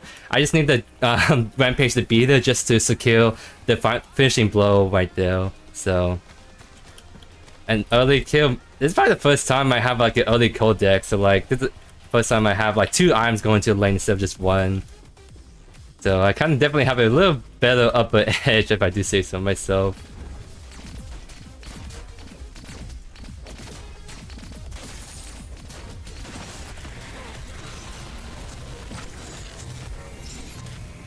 What's with people and W and queuing us today? It's doing the same exact thing that the Rampage was doing.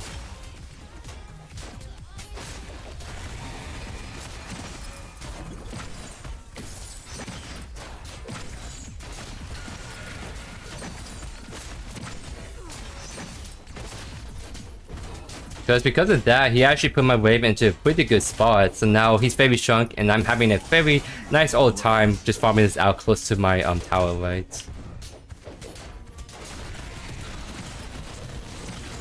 I'm gonna use my E to walk through the wave and walk through him for the extra damage.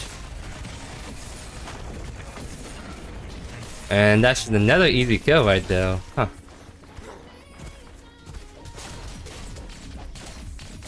It's definitely good on their jungler to kind of see that the Richter was definitely pushed up and very easy to kind of finish off, as you guys saw.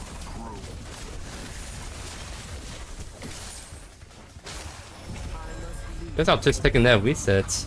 We got the wave shove in. I kind of wanted to get my potions and mana back, so we'll kind of pick up a diffuser cane and get back into it. And that's what I mean, like, at the rate this is going, there might be another 15-minute surrender, and this will be like the third time I'm attempting Mogish offlane, because I'm not only doing this to test it out live with you guys and have conversations, but also I'm trying to get Mogish offlane video to you guys, and this being the third time, that may not be the most ideal game. It's just kind of a little rough, so the one last game I might use, potentially, just because that ended up just being a really good conversation we had anyway, so I can kind of talk a little bit, show you how to play the little Mogish offlane right there, and show like the potential of the max E, right?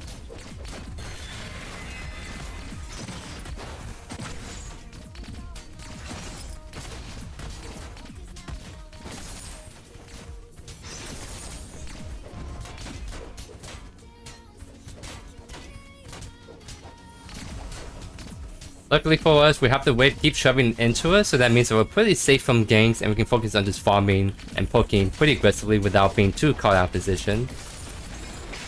Oh, he did got me right there.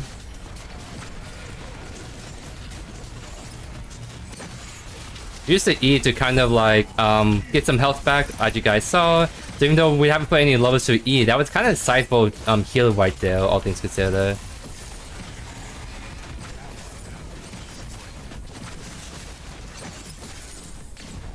So yeah, definitely going max E, because if the Richter does land hooked and give chunky trades, we can heal most of that back up with using like a more level up E.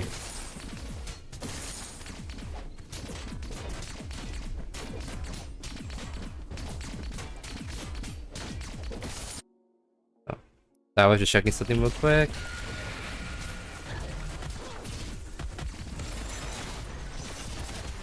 There's just E again to kind of get some more health back and do some more damage to the Richter right there. So yeah, we are doing very good health wise. And if the Richter steps up a little bit too much, we might be able to kill him. So yeah, definitely looking to back off because of that, so smart by him.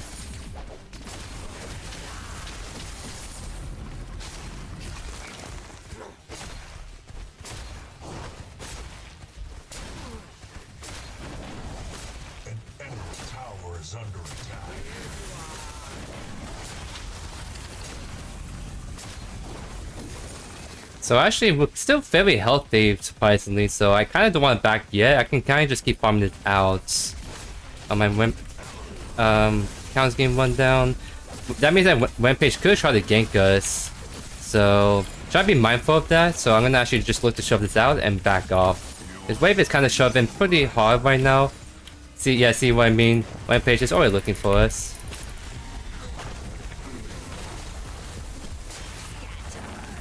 And indeed, we're making the Rampage run away from the Mogish level 6. Nice.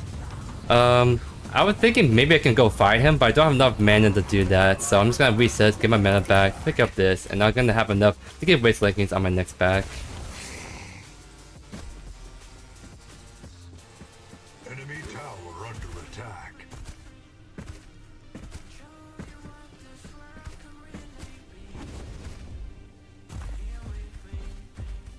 You guys also missed it too.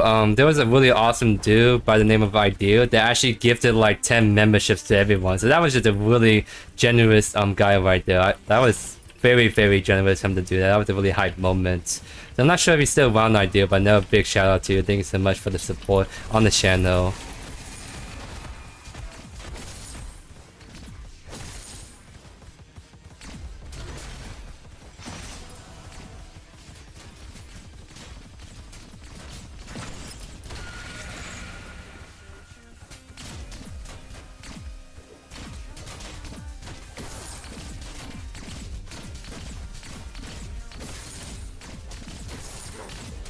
Yep, that's the guy. Probably he's stepping away for a little bit because he was here for a good part of the stream, so he may have taken off a little bit. But again, that's a very, very generous dude. It was so nice for him to donate that to everyone in the stream. I'm gonna actually shove this in just so I can get this to crash, and then that should ideally get it to like reset when it's under tower like this.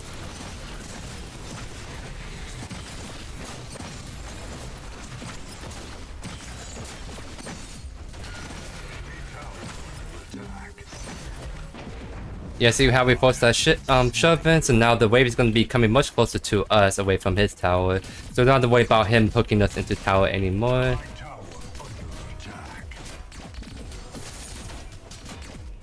Rampage on the left side. The only person we don't know where is as the Gideon, so it's something to keep in mind 100%.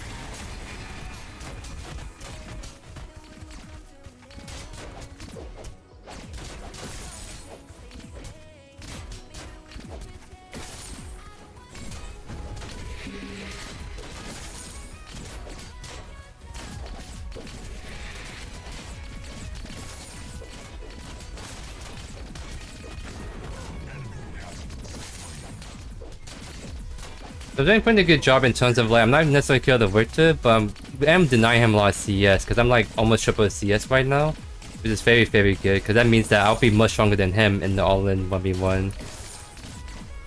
There he is. How are you doing, Idea? We were just talking about you because some people just joined in just now, so I was kind of giving a recap of what's going on. I said one of the big highlights was you being really awesome with the donations earlier, giving all that to people in the chat. So thank you so much again, dude. How's it going, my friend?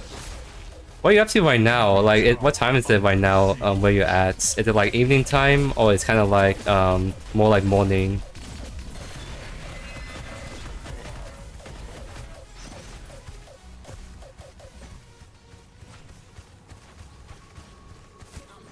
Ooh, I wouldn't want the blue buff, but we see the rampage right there, so no reason to go for the greedy pick right there.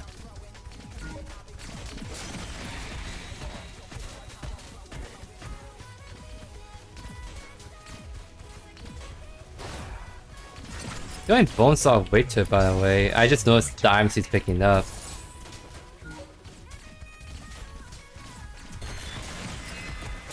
So that means I kind of want to shove this in, just so I don't take the 1v2 when I don't have to. So let's just quickly shove this in.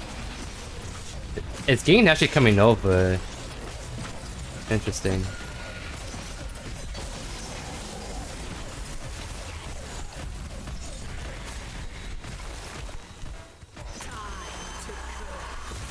Does that does enough damage? Oh, not yet. But definitely, risking weight leggings and our quest, we should be able to actually kill him much easier now. So nice. Let's go. Yeah, definitely go Megacosm. So that'll be the main damage save. We just go for waist leggings so we can out-kite people much easier. And third item, what we want to test is Life Binder, because we're trying to see if we can make Mortgage and more sustaining kind of a mage fighter.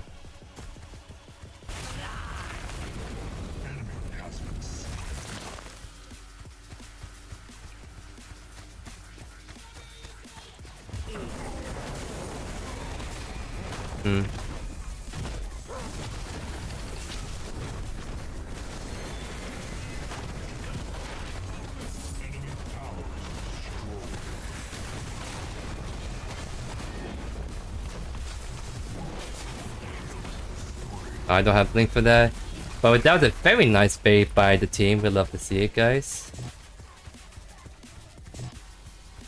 So here we're gonna try something interesting. So usually I'll probably maybe consider backing now to get my health back, but since I'm maxing E, I can probably get all of it back up with just one no E proc. So just do this. So it's okay. It's not like super good, but once we get another level into E, once we get items like Life Binder, our healing is actually going to be really good. And plus we have another wave right here we can just use another E on. So use our E. And look at that, we're back to almost full HP with just 2 E procs like that. So we definitely can really sustain much better with just the max E first.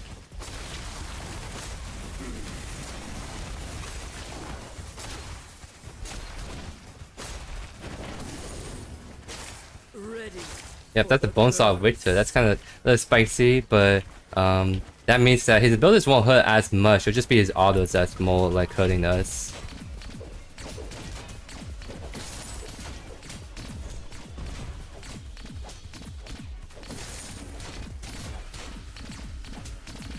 Oh, you live in the UK? Awesome. So you live where you're in the country where the champ lives. That's really awesome. Because definitely how administrators do the updates for the game is definitely based around ideal time for the UK stuff. So you're definitely really in a good time zone for like Predecessor wise.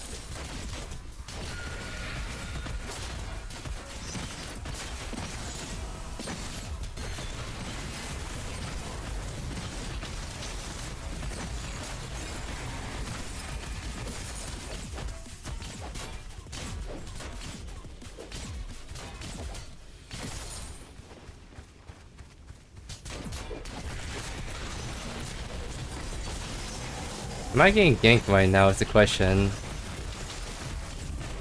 Oh, I am getting ganked. So that means we just won and out of here.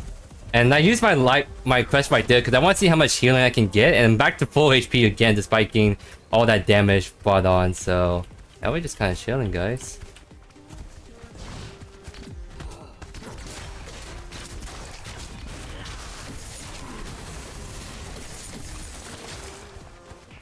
Not quite enough just for Mega Cosm, but we're getting very close. And once we do, that's when we have a lot more damage to it. We just go for Wasteland, as I said, for a lot better timing ability, and we're able to very easily get out there just because of the Waste Leggings alone.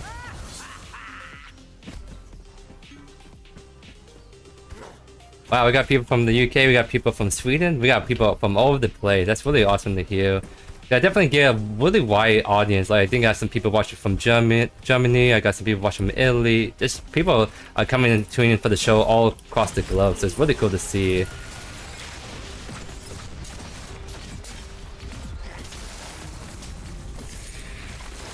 Again, with the max E means that we can actually get most of our HP back already.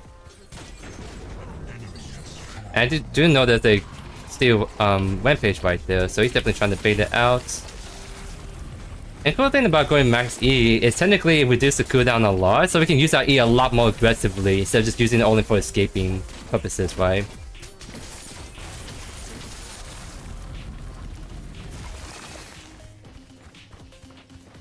So yeah, I think there's gonna be a T1 knockdown right here. Rampage is looking to come up behind us by the looks of it.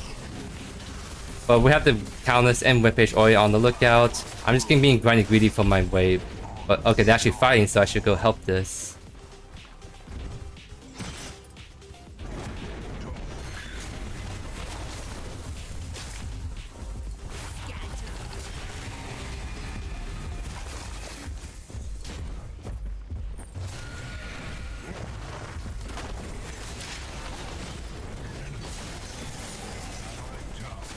Very good, nice to kill right there.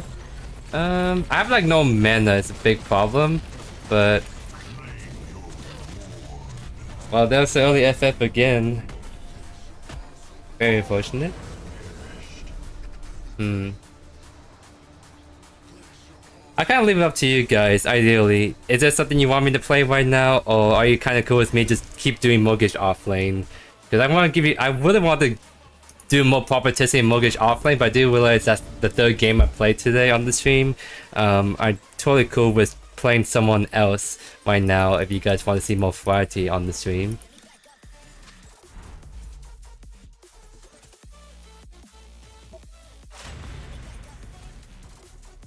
Maybe what I can do is I see some streamers, what they do sometimes is like Pick and Roll, for example, sometimes get really short games. So what he does, he combines 2 games into 1. So he does like the whole like do like a 15-minute game and then game 2 just combine into 1 video. So I can actually maybe consider doing that because that's my 3rd game. I have 2 solid games of Mortgage I can draw because the whole point of doing Mortgage offlane is you need to know how to play the off-lane early game or else you can't really excel, right? And I think I have 2-3 games where it was a really solid showcase of the Mortgage kind of offlane kind of tech. So I might play something else because I think I can combine the last 2 games into 1 video, and that'd probably be an enjoyable video for you guys. What do you guys think?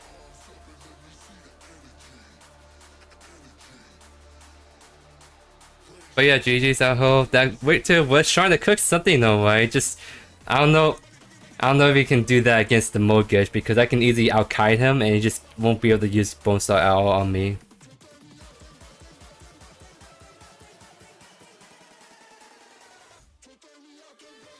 Yeah, I'm actually happy to do another Mortgage one because it's kind of just more chill. Me playing that kind of pick in the off lane, I can kind of focus on farming and talk to you guys. If I play someone like Quench, I have to play a lot more like I have to look to kind of kill my opponent. Whereas Mortgage is like I can be fine with just chilling, farming, and doing the occasional fighting, but then that's about it, kind of thing, right?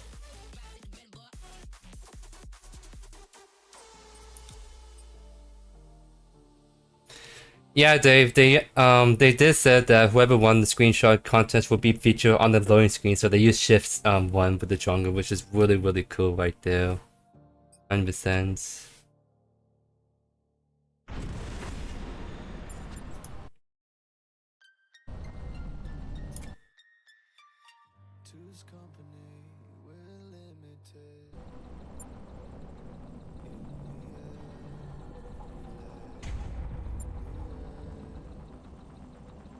Is my stream like really that delay right now? Because I thought I have it low to where it's about like 5-10 seconds delay, but it seems like based on the comments right now, it seems like it's more like a 30-second delay, which it should not be the case because I have my settings set up to where it should be a very low like delay on me talking with you guys.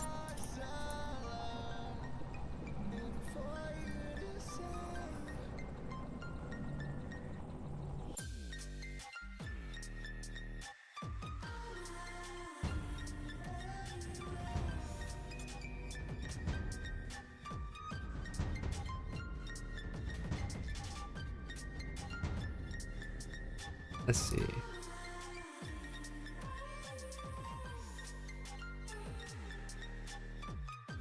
Wow, so the delay is actually pretty big. That is so weird.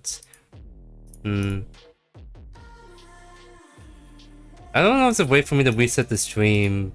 Because if I try to do that, then you guys are gonna get like the notification again and it's be counted as a separate stream. Okay, so some people are probably behind them by the sounds of it. Interesting.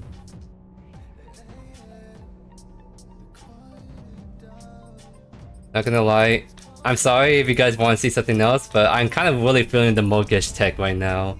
I don't know, it's kind of disgusting pick, but I'm having fun with it right now, so I'm gonna just give it one more go. But I mean, if I have 4 games in a row that I won all 4 and end up being short games, that kind of shows the Mortgage offlane does work in this kind of tech we're doing. Oh, that's my bad.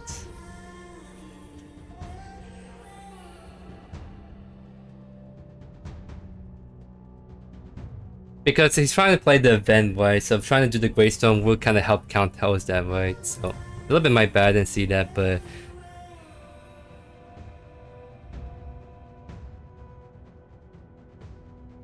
yeah, Dream Binder would be better if he's going for the slow, but the Dream Binder is not like a great first item anyway. It's more like a luxury item you go 4th to 5th.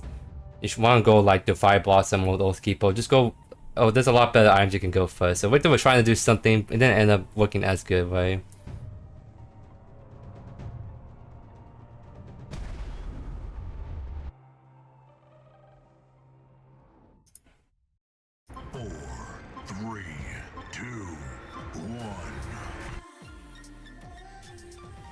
Oh, so it looks like we're having a range offlane this time with the Decker. Interesting. So that's gonna be a little spicy to see how it goes.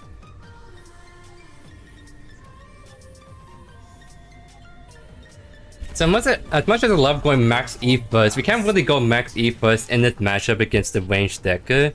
So we actually have to go for the whole maxing on B first, because that's the only way we can reliably, I would say, trade with the Decker. Because we can't really expect to run up into a face with E necessarily, so we're gonna go to max on B, but we can go max E second because we can still get that sustain in the mid game, and it can be very good for the wave clear. Just we're prioritizing max on B first, just because of this matchup we have against Decker.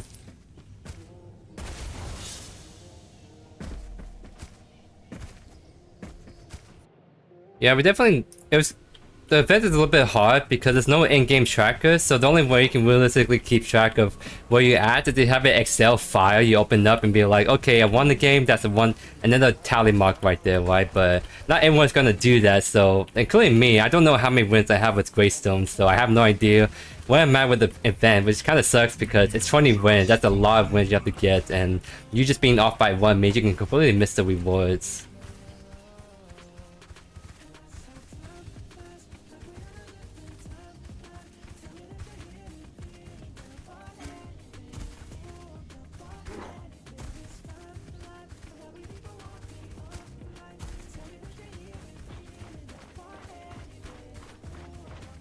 It's definitely gonna be very interesting to see how this goes.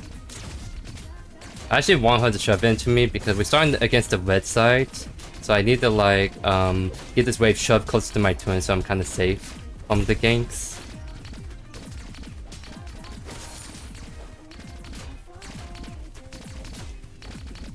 That's also true, you can use a Mirador City as a way to like go back in the history and keep track of how many wins you have. So that's a good suggestion, 100%.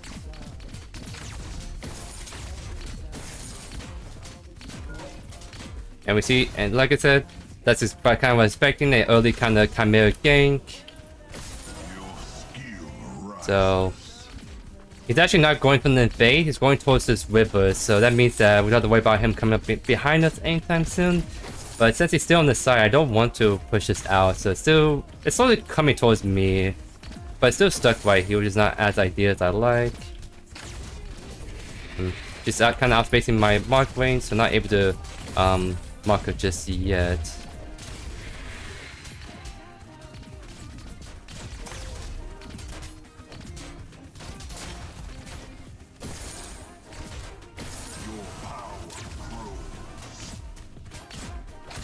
There we go, we finally got one block right there.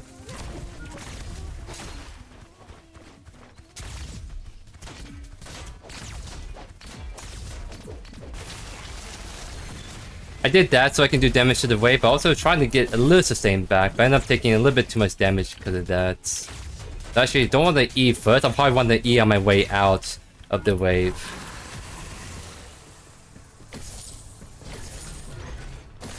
I'm able to get most of the CS, no problem.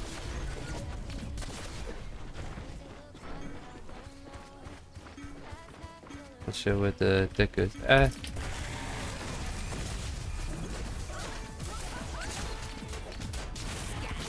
Trying to heal back up a little bit with the E right there.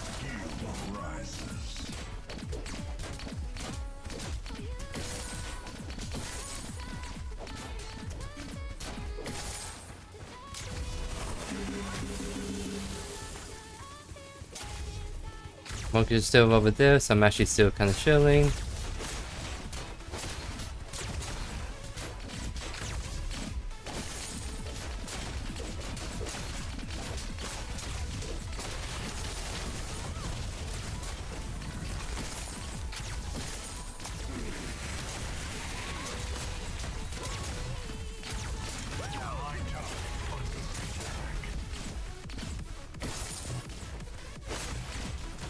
My wave is still not in the most ideal spot, I would say. I'm kind of lagging right now.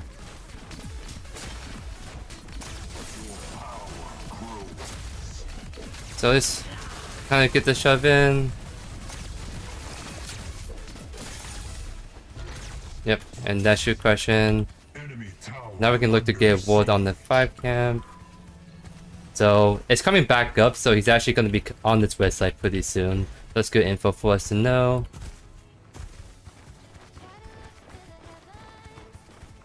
I actually really want to get the left river, but Buffet is kind of posturing for it, so I won't be able to get it. Actually see the Chimera going for her.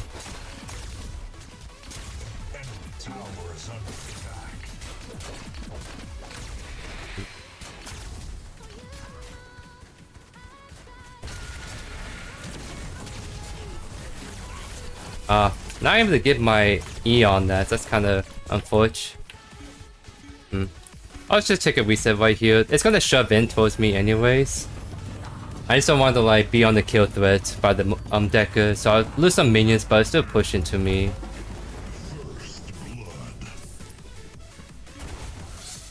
You know what I should maybe done instead? Maybe I should consider going Lifebinder. I might go that because Mega Cousin is mostly really good against like the more durable people with the max HP parts. It's not bad if I want to go do that second still against the Decker, but with how it's going, I kind of want to sustain my way better through the lane, so I might consider picking up Lifebinder second. I still have a lot of damage to it because Decker is still a squishy person at the end of the day. I just have a lot more better sustain, so I can kind of live through her poking capabilities, right? Because by the time I pick up Lifebinder second, I'll have more levels put into E and my healing be a lot more potent.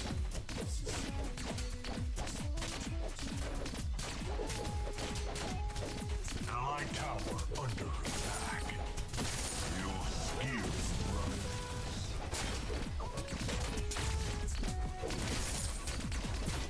run. Looks like, yeah, she is going for the Mega Cousin boots by the looks of it.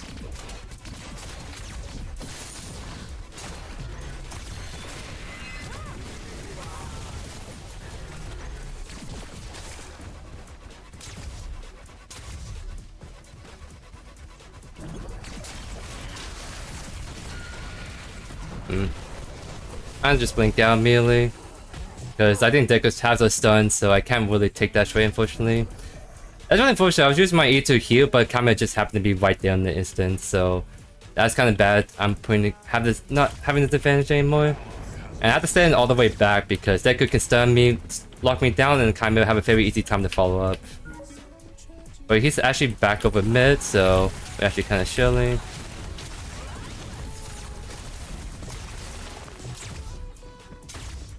So yeah, we actually really want...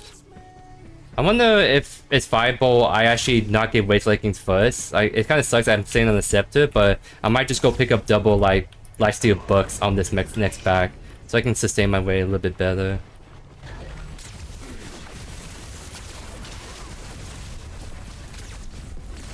Oh, that actually kills me.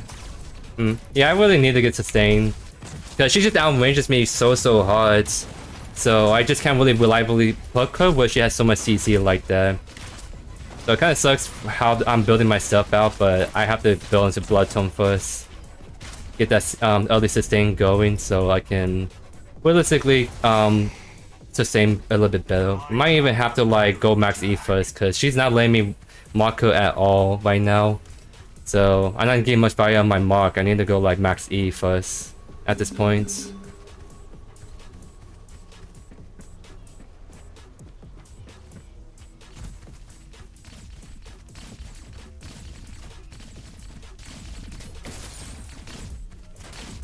But every time she's been stunning us is whenever we try to use our E, which is annoying too because that's our main way to sustain, and we can't sustain if we keep getting stunned like that.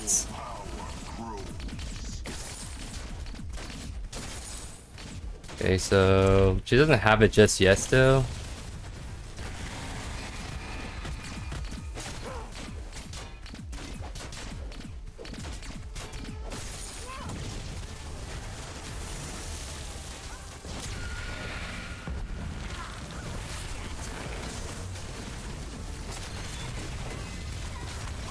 What? That I got, that got like stunned last second because I didn't.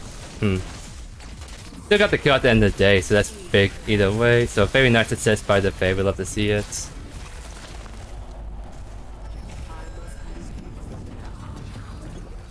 I think I can give one more wave actually before I back. So let me just get some deep walls really quick in the jungle once again. Oh, we actually see the Chimera right there. So maybe we're not able to get this wave. Actually, it's shoving towards us. Let's just clear this really quick and back off.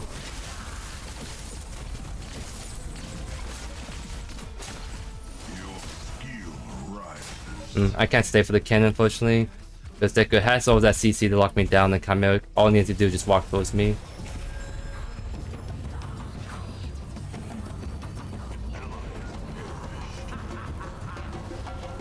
Yep, so definitely we have the double lifesteal book, so that should really help us sustain a little bit better. So I think we just build Lifebinder first, then we go back to finish Waste Leggings. putting more levels into E means that we're also gonna sustain a little bit better, I would say. I would say R&B is still better than max over Q because your R&B is a much shorter cooldown than Q, so that's a lot more consistent damage source, I would say.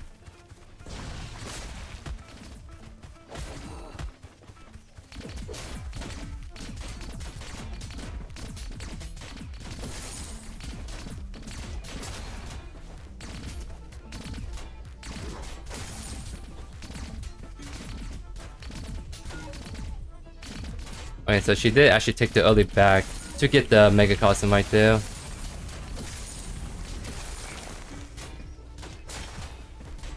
So that means that she's gonna have some scary damage threats that we just have to be a little bit mindful of.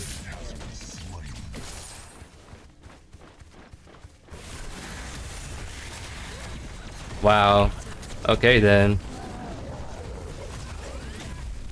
We just a master juke it though. We juke everything though. Deku ultimate stun and Chimera stun. So that was kinda clean, not gonna lie.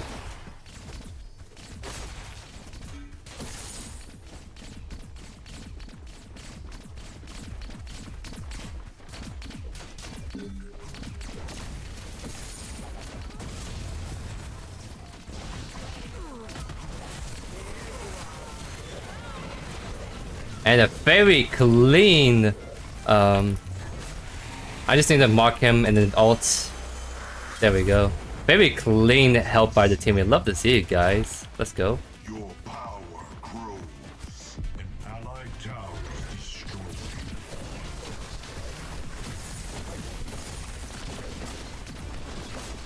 That's pretty big. We get the T1 on the left side. Then that means that I have a lot more agency to roam if I want to. Because since Faye's been so lovely and giving me love along with the Chimera, I might go look to gank the Mogish mid. Because Faye doesn't have a tower. She's a little bit more vulnerable when she's pushed up. So I wanted to try to even that out a little bit by giving her more love by roaming on her.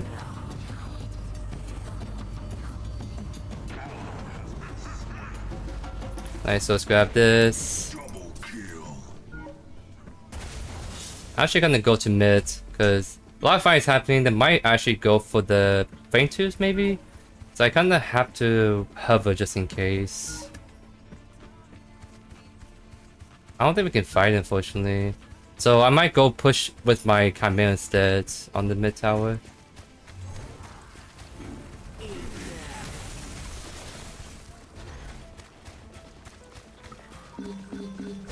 I know they're on the Feint twos, but we need more bodies, and especially Faye doesn't have the ultimate, so it's gonna be really hard to contest that.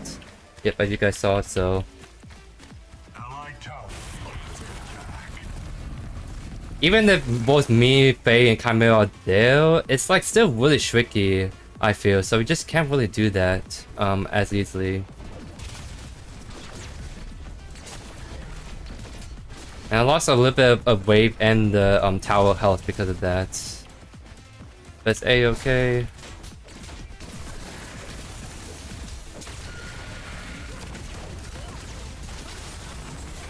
And see, we can kind of sustain that burst damage. So she kind of used a lot of resources on us, and we can just keep using E as a way to kind of keep healing back up. No problem at all.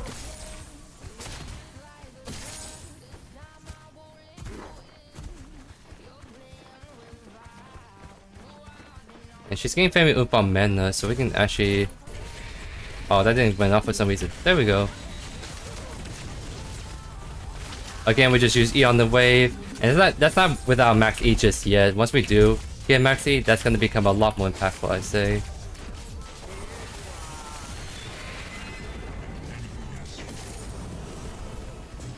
So we can keep pushing. The mid lane's dead and jungler's dead, so no one's over here to come contest us.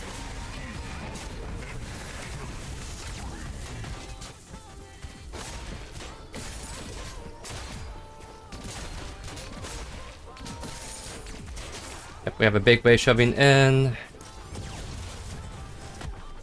Jungler might be actually coming over here pretty soon. I actually can't stay unfortunately because Chimera is just gonna look to come gank me. I just have to respect that and back off. Cause yeah, you see him. He was instantly right there. Okay, it doesn't look like the Deku is contesting us, so we can kind of see if we can get the seal buff really quickly.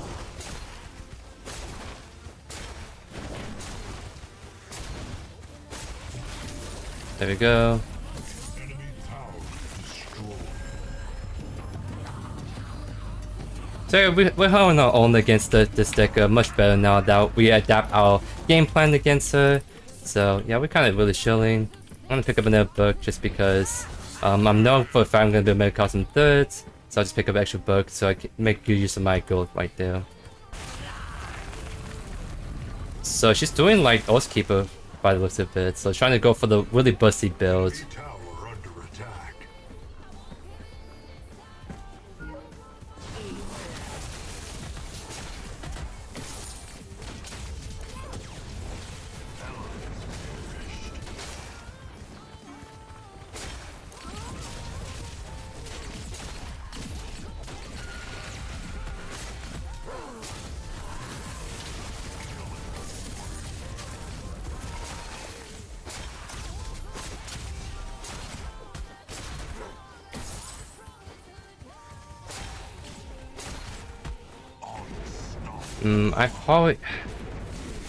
I might have to go try to defend this out. Maybe we can get the pick on Chimera. Enemy towers destroyed. Can we go on this maybe? Allied tower under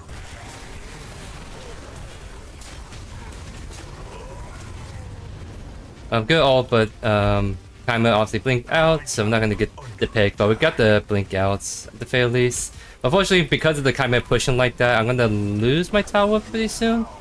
It's just literally just a couple more autos, so I know for a fact this deck wants to shove this in. I won't let her, so we're just gonna just clear this out as best we can.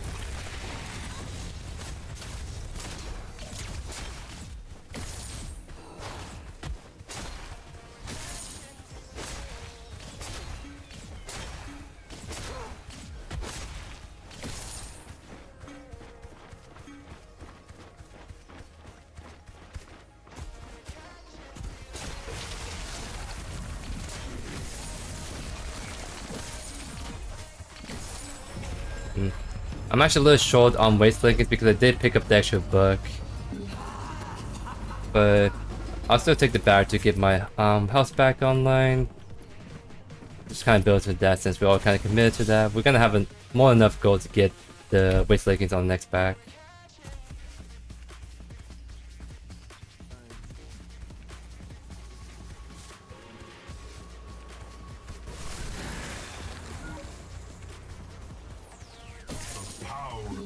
Oh, I got the buff myself. Probably not the most ideal person, but it's not bad per se. Just it's better on the Fae or Chimera.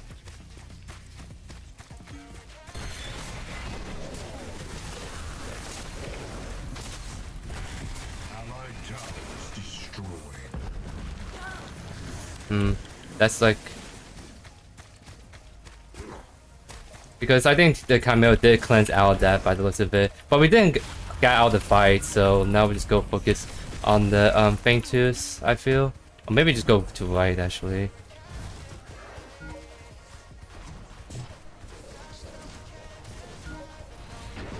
Enemy is heroic.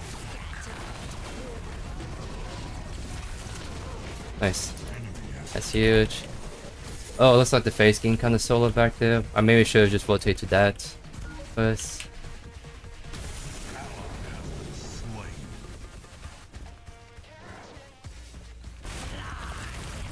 He's just gonna jump over there.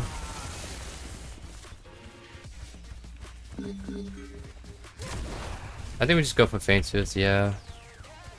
We just go for, we listen to... I feel like we just go for Faintus because we see where the Chimera is at.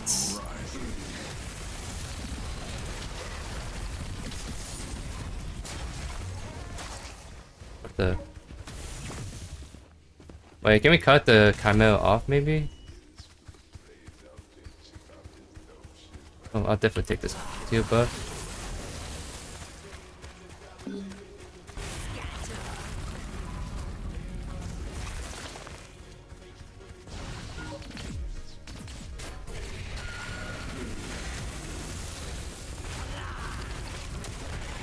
I don't have enough damage, because he's playing tank Chimera. Tankier at least.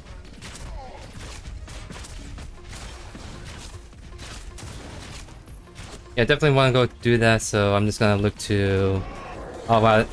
That's what I mean, like, we chased the Decker for no reason, where I think Chimera just goes straight onto the Fainters.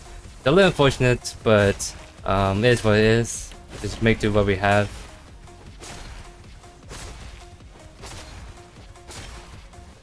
There we go.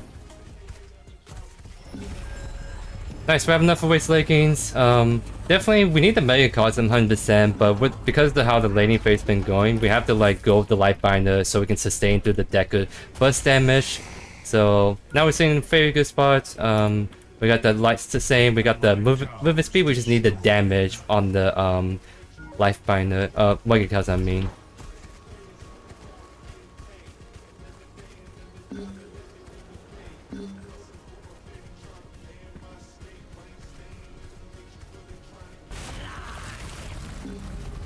We can maybe go on this.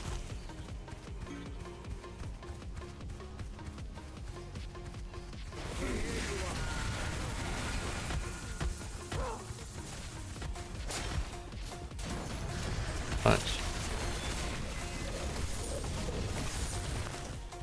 Yeah, nothing much is happening right now on that, so I'm just gonna go back to left for now.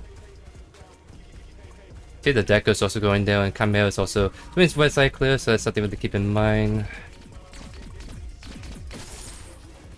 Actually, risky for me to push that out, so I can't. So I'm gonna just have to go one around, find other stuff I can take, so maybe get the gank on Mortgage potentially. Yep, you see what I mean? Okay, Chimera is pushing that out back to me, so I'll just go back to left.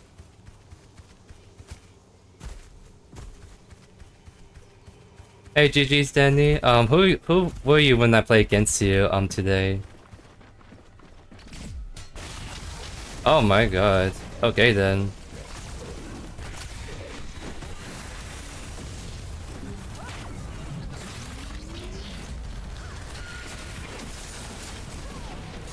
Very nice rotation by the Fae to just get a free kill on the Deathway. Love to see it, guys.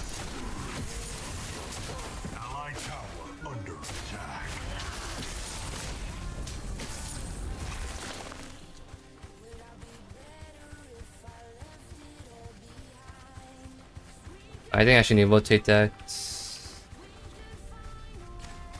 Oh, I think they're disengaging, so I can keep pushing this out.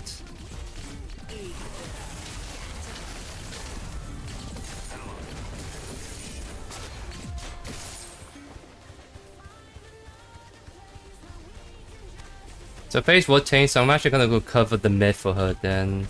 Yeah, she's also going to, so I'll match that.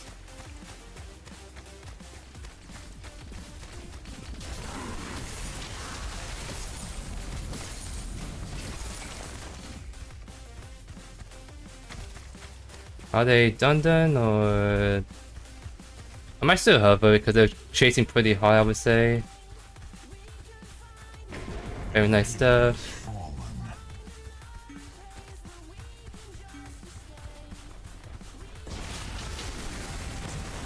Oh, I have no mana.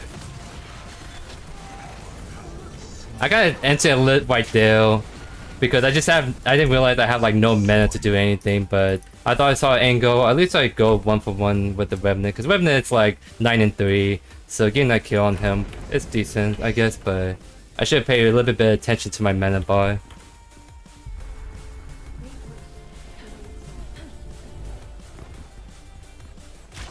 So yeah, we're getting very close to Mega Cosm, and then I guess we're gonna go World Breaker. Since we committed the Life Binder, we can definitely go for World Breaker as a kind of force item, and definitely Caustica. We need that mana sustain, so I don't make that same mistake again. Fortunately, that Chimera is gonna be pretty dead, and it's right before the Fainters too, which is not ideal.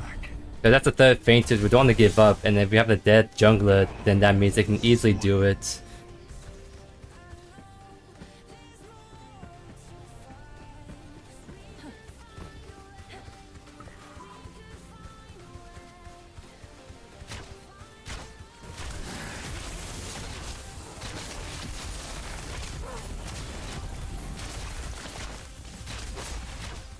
I guess we just can't do it because Faye's over there. We're just too late. Like it's just they're just instantly just gonna do it, and we don't even have 4 of us right there. Best we can do is maybe just shove out lanes. Yeah, see what I mean? They're just on that instantly. So that means I'm probably gonna shove for T2 tower on the left. T2 is pushing mid, so gonna have some decent damage threat to take down the T2 with the mains alone.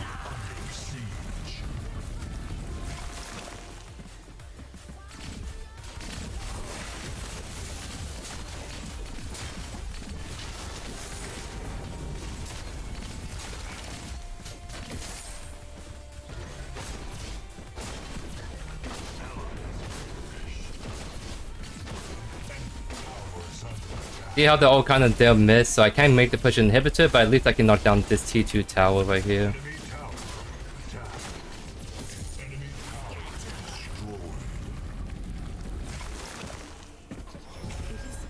They might actually be chasing me, and there is the Chimera. Luckily we can easily just out-kite him pretty hard.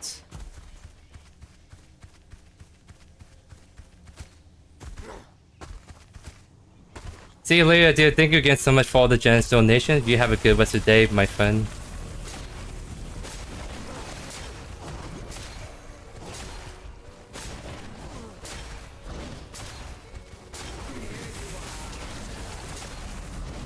Oh wow, they're all just pushing for T2 on the left, huh? Oh, come on. I just want the blue buff. Because I mean, I can't really flank this.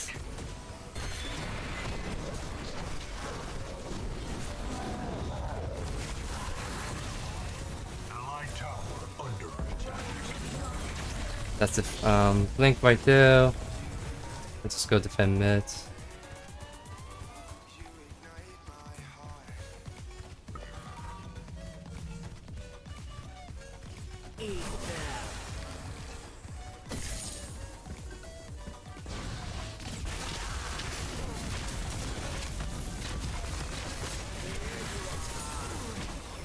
Alright, so we have enough Mega Cosm. There we go, now we can start doing a lot more significant damage to be able to solo people. I think we're gonna go with maybe like Costco Force. I keep feeling we're running too many into mana issues. So we get Costco Force, then we can finish off with World Breaker last. That's probably what I'm thinking at the moment.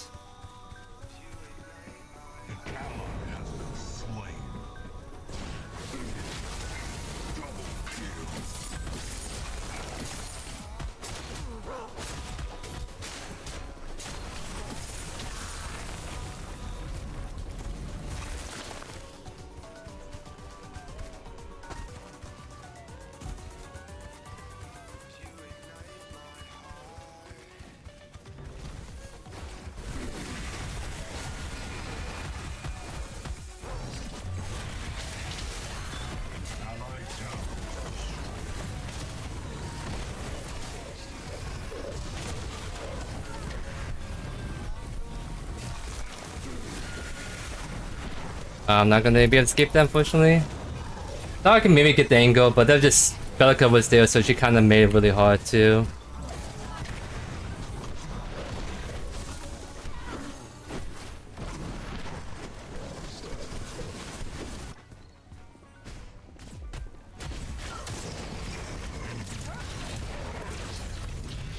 I just need to like focus on killing the Mortgage or Revenant at this point. We just need to like play together as a team. Because I'm trying to like split push whenever I can, and they all keep fighting when I'm not even there. So I just need to find a balance between split pushing and fighting with my team. Because I think if I fight with my team, we're actually really strong. I just need to play that better.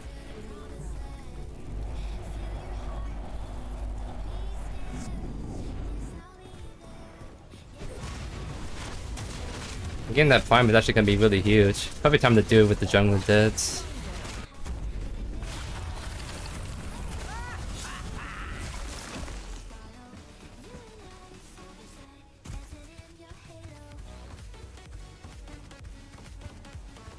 Nice.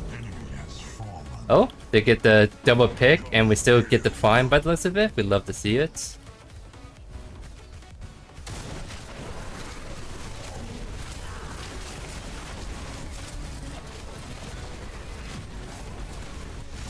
Jungler, please fight it! Oh my god. That was actually kind of sketchy. But we still got it. That's the big thing.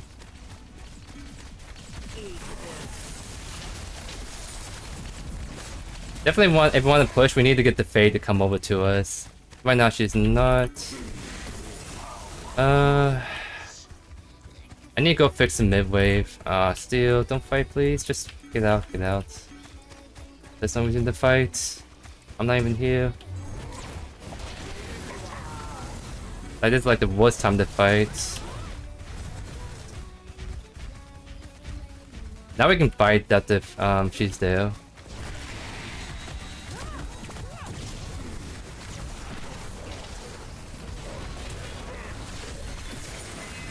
There we go. Now we can just go turn on the Chimera.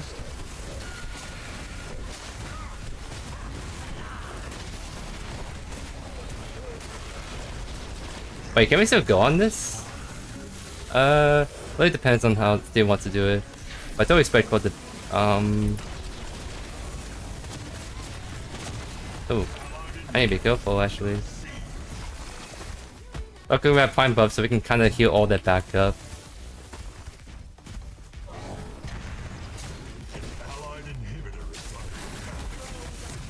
Oh, that is a juicy Fey ultimate. My goodness. Oh my god, that was spicy. My goodness, we love to see it, guys.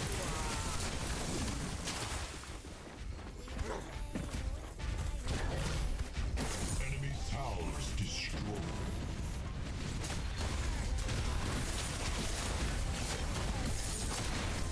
I was trying to push up right, but Steel was fine mid, so I couldn't just leave him be right.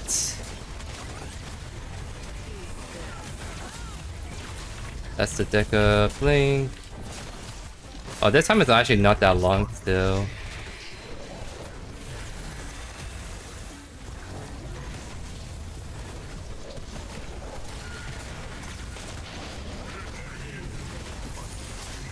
So we can just knock it down right here, no problem.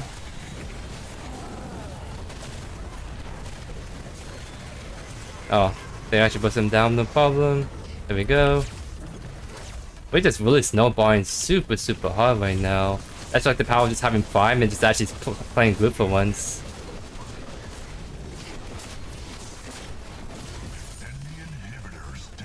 Maybe we can't end just yet because yeah, we definitely need to.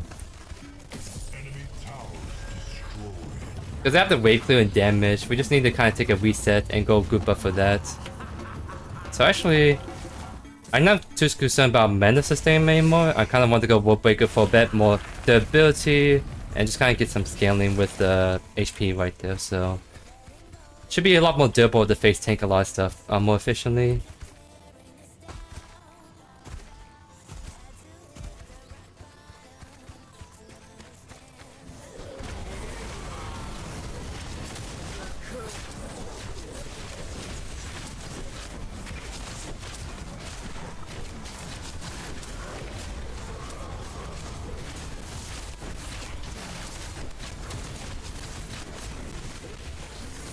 Nice, nice.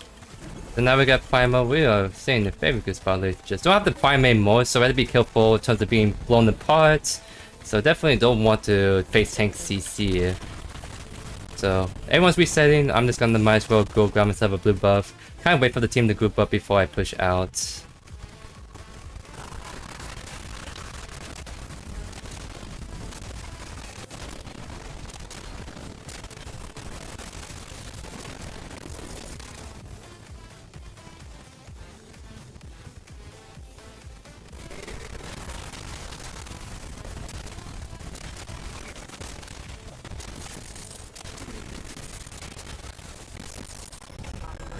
I'll just reset to get my health back, and then we're gonna look to group up with our teammates right there.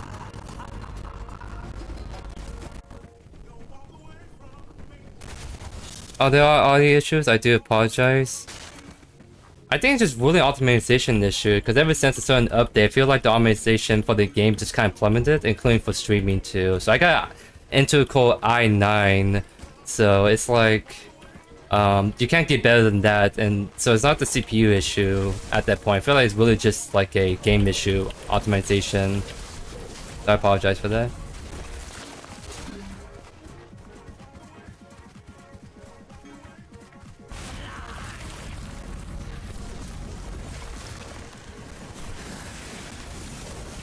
Then my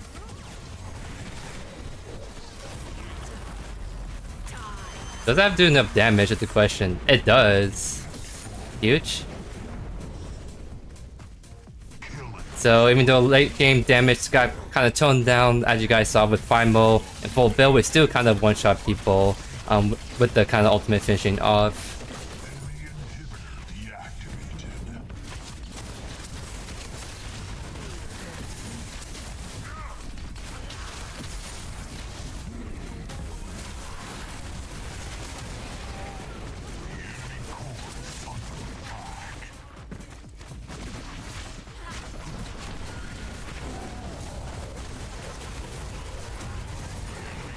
Nice.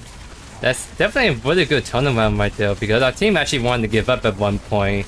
But I just knew that if we just play a little bit better and play well in our late game scaling, we actually shred through them because with the Mortgage, with the Fae, we actually have very insane kind of late game power. We just need to play for that a bit more by playing better into team fights into like that. So maybe kind of cool game because it was sort of a more like even like offlane, I would say. I think the deck could sort of have an edge on me just purely for the fact that she outranges me pretty hard. That's why we really have to like go for the Lifebind of tech so we can actually sustain because we can't poke her, so we might as well try to sustain our way to victory.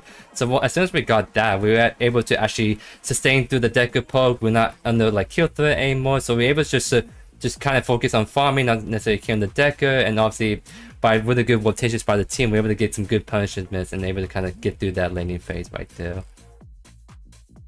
The damage shield is not too anything spectacular. This isn't give really a lot of good opportunities to do damage shield this game. Because ideally, like the kind of best way to do your damage healing component on Morgus is if like you have a melee offlaner, you just kind of do a max E when through the wave and the opponent, and you keep like healing back up like that.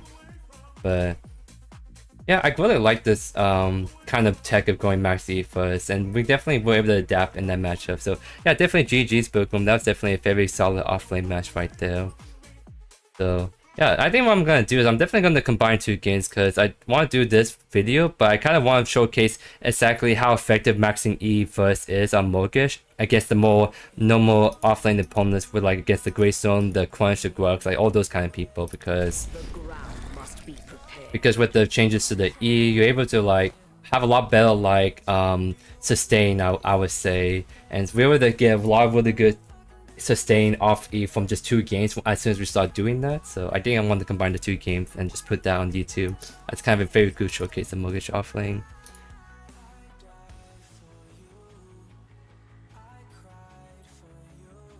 Yeah, definitely. It was definitely the Fae putting in the work towards the end because she saw because she had Astral Catalyst and she was able to get some nutty ult after ult, so we were able to snowball, get the kills, and get the ult prime buff, and then that's how we were just able to turn things around. So definitely, even though it was very kind of hard at the beginning, it was still very winnable towards the end, as you guys saw. But real quick, I haven't eaten lunch just yet, so what I'm gonna do is I'm gonna do a quick 5-10 minute break, and then maybe let's just do one more. I think I'm gonna do one more game and then I think I'm gonna call it because I'm not trying to do a super long stream today, just kind of checking in with you guys, seeing how you guys are doing. So I think I'll just do one more quick game and then we can just end it off there. I can go enjoy the lunch with my doggos.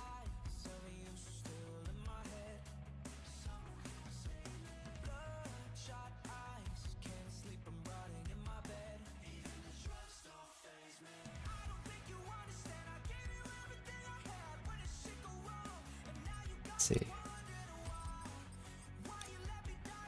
So I kind of thinking I can either go like Kira ADC because I want to give her another spin, or I'm thinking maybe like a Greystone offlane, trying to test around another build for him. But I did realize I have a ton of games on the Greystone offlane recently, so I think I want to give Kira ADC a little spin. I kind of warm up a bit playing all that range Mogish off lane, so let's see if we can put that to good use in the ADC. Now I don't want to show my team like that, because Not Bash off lane is really hard to do properly. So if I want to do Not Bash, I might do him like, oh, is that Cynic?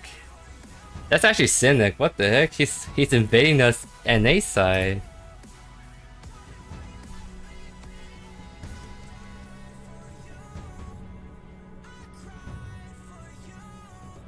I think Shren too. I think Shren is a EU player, I think. Correct me if I'm wrong. Let me see. I'm pretty sure he's... Oh no, he's NAEs. So it's just the Cynic that's invading us.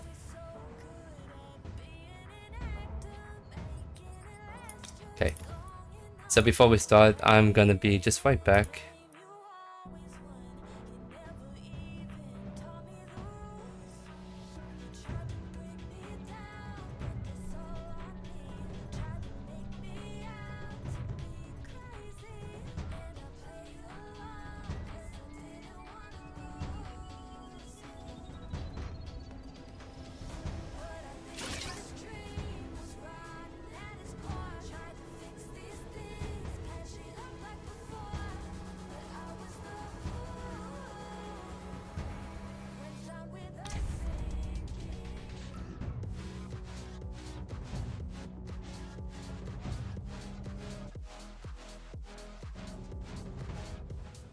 So yeah, Cynic recently started a video series where he's supposedly trying to go for rank 1, so he's been trying to grind it out recently.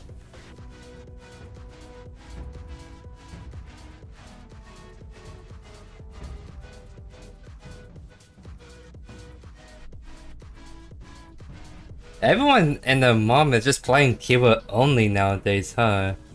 I have not seen another ADC in a long time, actually. I feel like, well, like there was a Revenant obviously last game, but I feel like every time I try to queue ADC, I always go against Kira. And I mean, I'm playing Kira myself too, but that's because I'm trying to like get a new video out to you guys on Kira. But definitely more interesting to have non-mill ADC matchups. I'm fine with support mill matchups, just ADCs. I want to like get a non-mill matchup like that. Hey, what's up, Frost? How you doing, my friend? Welcome. Yeah, today's stream has actually been really kind of packed because, what do you call?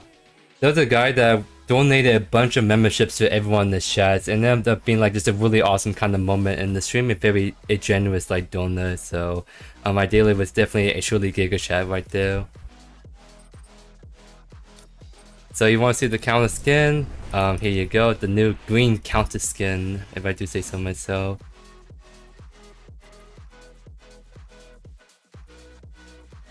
Probably, are they actually doing right now? Because I thought trend was UK or something, EU I mean. Because I definitely seen that name somewhere, I just can't quite put my figure on that. But how are you doing, Blood Molius, my friend?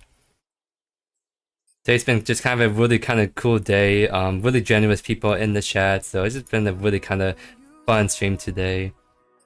Yeah, that's what I figured, I should check. Trend is NA, but I just thought he was like dual for some reason with Cynic. I don't know why. I feel like that's the kind of dual I can see in my head.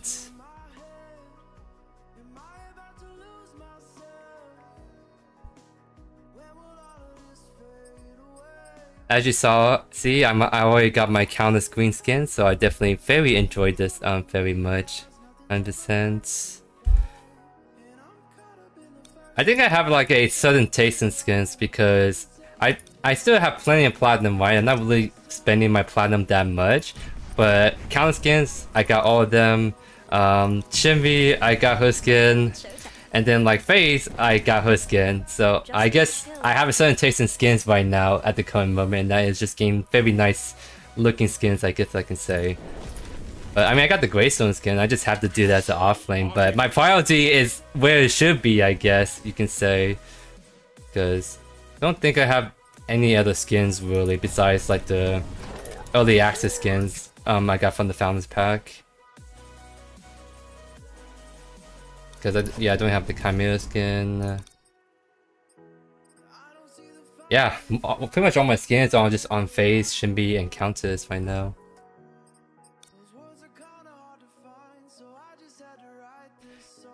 How much longer? I'm thinking I haven't eaten lunch yet, and I want to go take care of Dargo, so I was gonna do like one more game, and then we can kind of call it. We just did a lot of testing on the Mogish offlane with the changes to E and just kind of base stats, and we found that maxing E is actually a very viable strat on Mogish offlane because not only it's actually very good for wave clear, you actually get a lot of early sustain, so it gets like aggressive matchups like Feimao, Kalari, Grux, Richter. You actually, at this trade with you can just pop E one through the wave and one through the enemy hero, and you can actually sustain yourself very, very well that way. Because maxing on B is a little greedy because you're hoping you can kill the opponent, but a lot of times good opponents will kind of not get killed by you, or rather they rely on the jungle to camp you. So going max E will actually help you better in the long run in terms of sustaining through the lane. Because that's the whole point of doing Mogish, you're playing to scale, not necessarily get early kills. So that's definitely a very kind of cool thing I just noticed on this new patch where like you can do stuff like that. I think doing a countless max on B first might be actually viable. I guess like very aggressive matchups, you can go Lightbinder first, max on B, and just very have a ton of sustain that you can just get through the early game, farm up, get mega cost, and now you can start to kind of shred through people after that.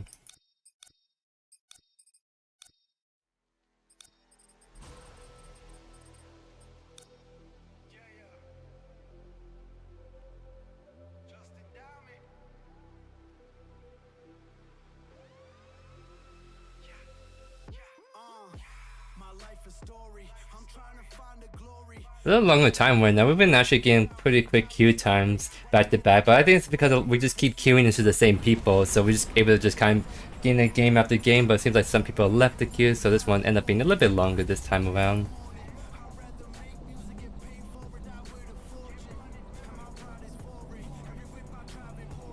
Well, I can try, but there's no all chat, so I can't type that in game. I have to like go on my way and DM him, which I don't want to DM to BM, if that makes sense. So we just have to wait and see, right?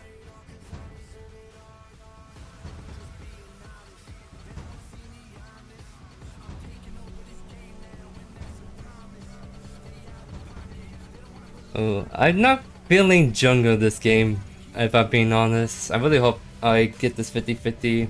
I believe, and I do, and my belief was strong enough for me to get the ADC role. Let's go. So I do apologize, Godfrey, but I'm feeling like a ranged character today, not a melee character.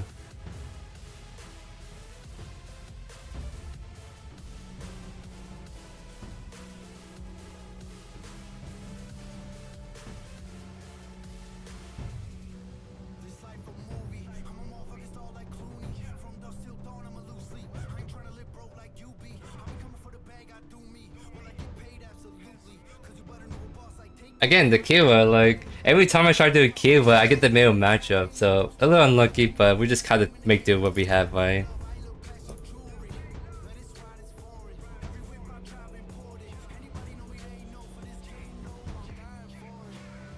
And I do have a Discord, so like, if you guys kind of want a kind of a hub for where I kind of hang around sometimes, I'm definitely have that all set up for you guys. Because I did get a lot of requests for getting my own Discord, and I finally kind of did that a little bit ago, so I have a place where you guys can kind of hang out. I think a lot of people use it too to also get notifications when I do a stream, because YouTube's not always the best in notifying you guys when I go live, but Discord notification that tells you whenever I go live is definitely very reliable, so I think a lot of people use my Discord just for that alone.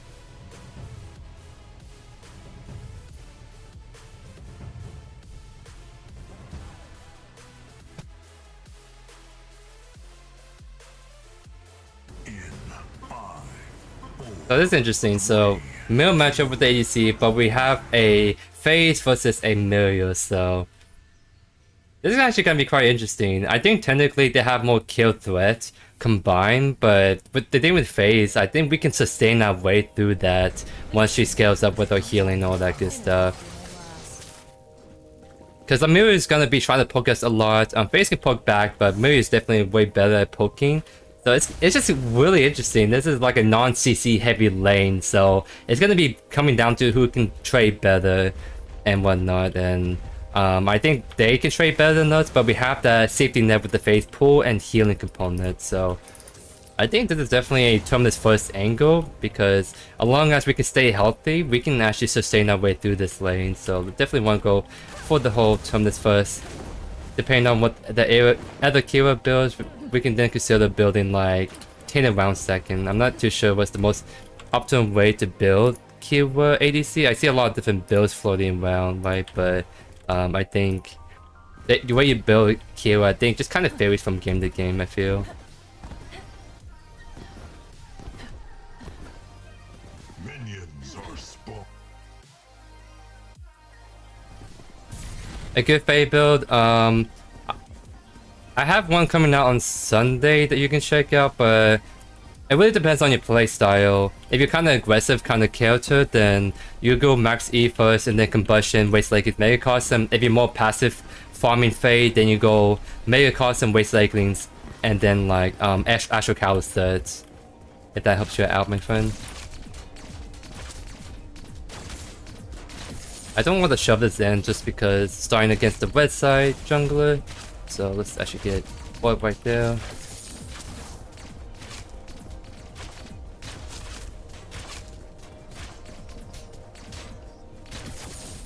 Nice, so we got this shoving in towards us, we'd love to see it.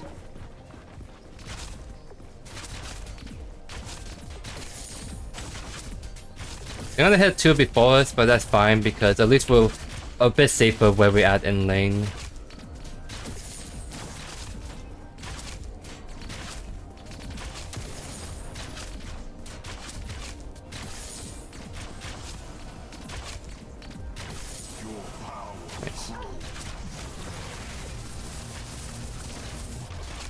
Oh, my army didn't went off or something. I clicked it, but it didn't went off. That's weird. Well, that time, but I was out of range right there.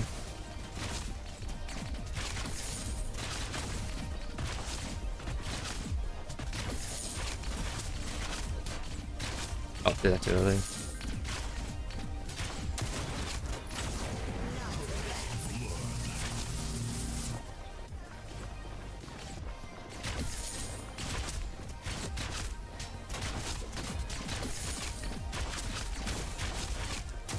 Oh, dang, I missed my cannon for no reason.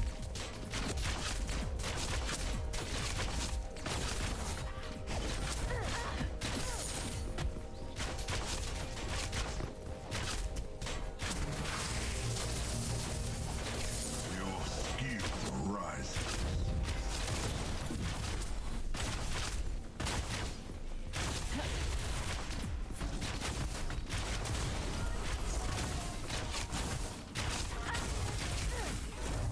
A little sloppy Joe kind of aiming, but at least we kind of shrunk her. We have to sustain still, 100%.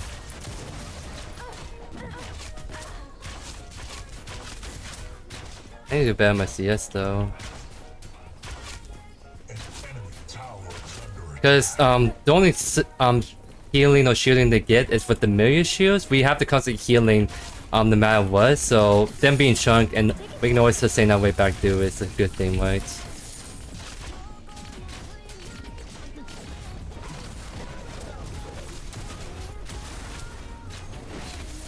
Nice, we're able to get the execute right there, we'd love to see it. And that's a blink too, so that's huge. And we see a quench on that side.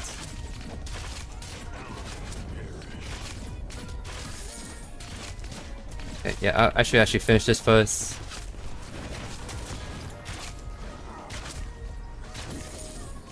Because I want to shove this lane now, plus get the cannon, which I think is still alive. Yep.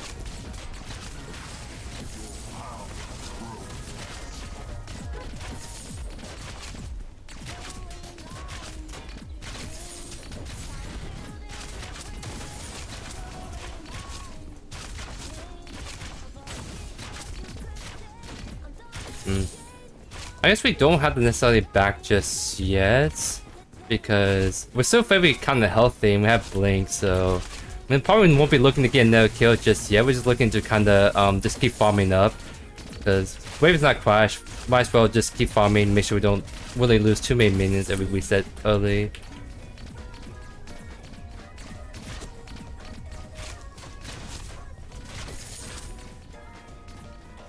I'm glad that you really like that joke, sir. It just kind of came to me at the moment. I don't know. That was kind of a good one by me.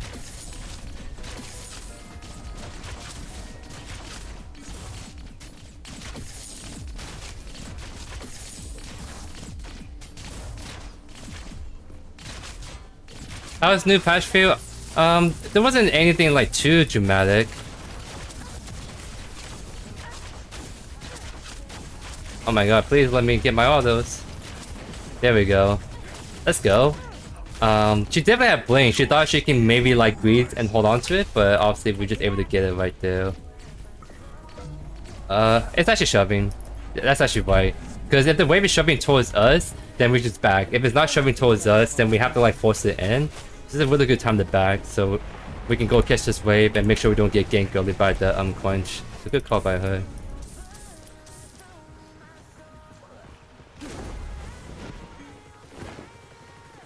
But yeah, so not too much was changed in the patch besides some adjustments to counters Mogish and some like item changes. I think Infernum is still actually a very good item. It's just, I guess it just toned down a little bit in the sense that it won't, like, it should like not do as much crazy damage as it used to be, but makes it a little bit more accessible to other laners since it's based on, I think they reduced the proc on it. Like the proc damage is a little lower, but the amount that actually need to proc it is what do you call it? Lower, like 3 stacks instead of 4, is that correct?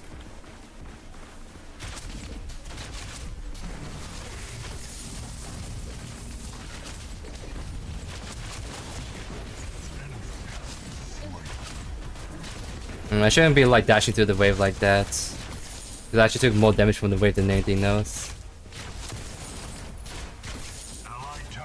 I mean, so it's a little bit lower to like proc it, but the overall damage is actually, wow, she blinked for that. She's actually that skilled. I wasn't actually looking to kill her if she did get the rid of.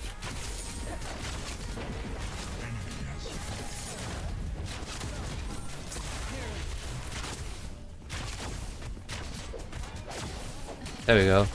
We're definitely putting in deep work today, ladies and gents.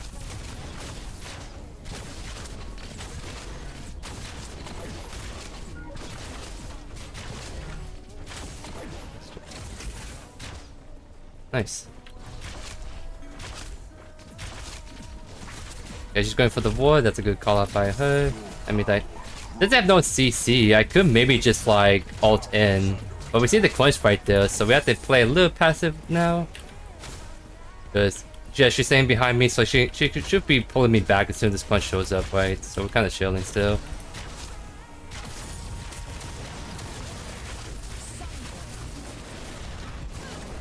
Yep.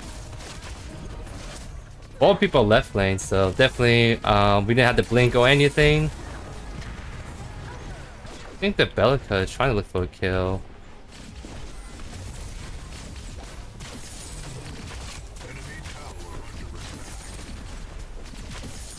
They're going for the gold buff. They have no blink. I can probably just blink and ult in.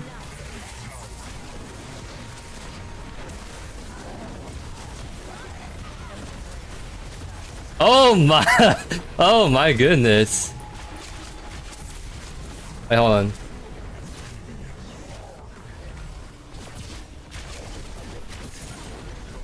Oh no! Wait, we actually live. Let's go. That was actually kind of a clean ultimate by JoeYoursTruly. That was actually kind of sick. We'd love to see those triple ultimates at 9 minutes into the game. Time to resupply.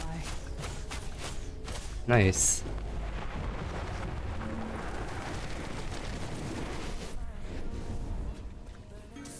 Yeah, definitely the Infernum, it's like very interesting with the whole, what do you call? Actually, let me figure out what I want. Yeah, we just go for this first. But it's kind of interesting because Infernum is interesting on Greystone because he technically has a lot of bonus physical power, and that bonus physical power can go into Infernum. So in terms of like who has the most innate physical power to go into Infernum, Greystone is actually the best candidate for that, funny enough. Yo, what's up, JPie? How you doing, my friend? Welcome to the stream. How you been? How's your day been going, my friend?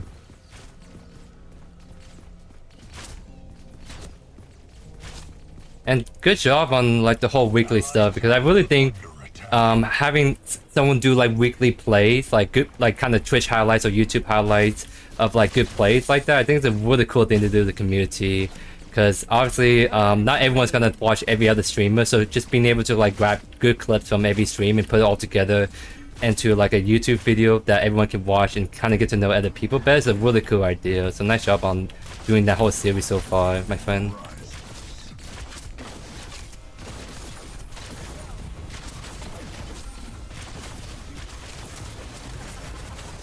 Oh, I forgot my face was not there. I'm sorry, I got distracted right there. So I kind of gave a shutdown for nothing. But it's my generous gift to the dual lanes, so they have a more fighting chance against us. That's why, JPie, I make this joke all the time in my videos, but I like to call that a tactical end to make the game go on longer. So that's what that was all about, 100% JPie.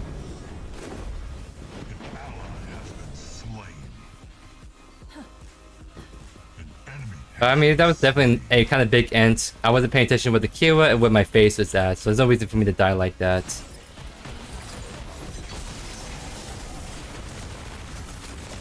Another juicy ultimate though.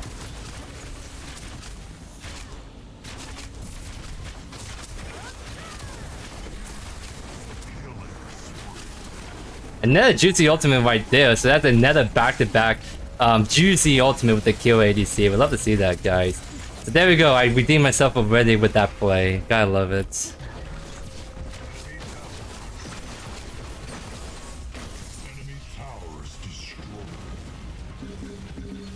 Oh yeah, this is actually a good call for mini prime, I agree.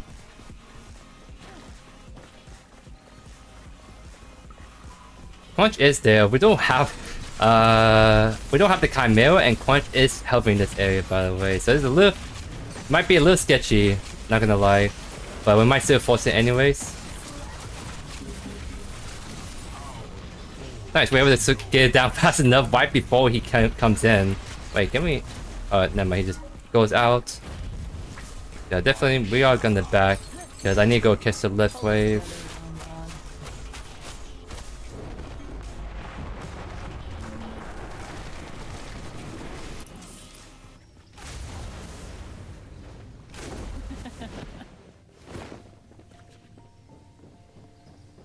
Nice, nice. I think it does have a lot of potential to really turn into something great. It's really cool right now, and I think I'm seeing some improvements you're making as you do this. And that's kind of the big thing. The more you do something, the more you can like fine tune it and improve it over time. So I'm very excited to see where that'll be at, like just like months from now, where you're able to really fine tune even more so with that series. So nice job, my friend.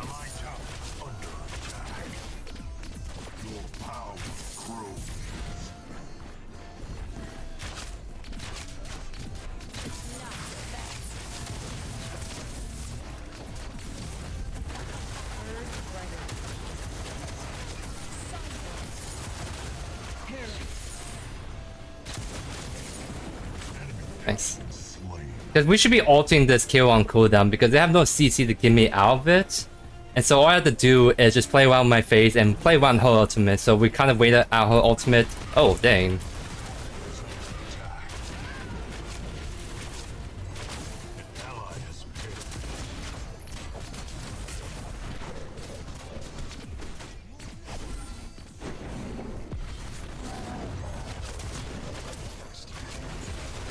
Oh, so close. I took a tower shot. That's the only reason why I died. But my death means we get 2 kills right there. So I definitely say that's worse. I actually can get away with going pacify this game. They don't have too much CC. I have to worry about cleansing. So I can actually just go for this. So I'll be able to really kind of get on top of this Kira because I dash, she dashes away, but I can follow with my pacify right there. And I think that Kira just blinks, so that means that she has no blink whatsoever. Really good info for us to know.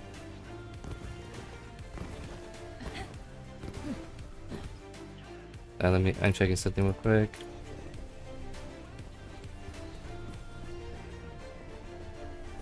So third item, they don't have any big tanks, so I'm thinking maybe just go Lightning Hawk third. Never too bad to go that item.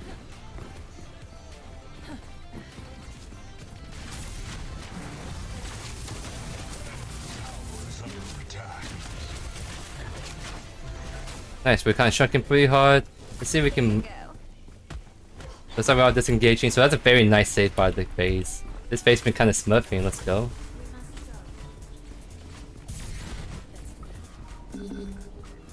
They're on the faintest, by the way. Right. But we need the Chimera to come in for the angle.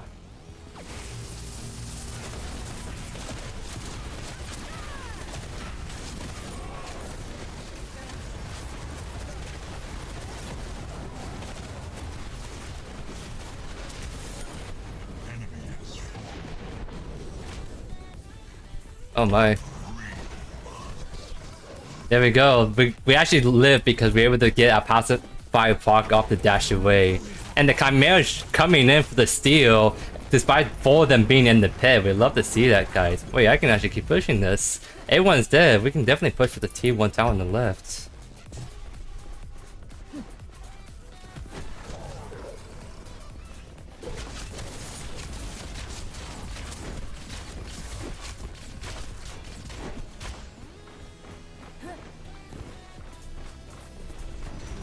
And there's the FF right there.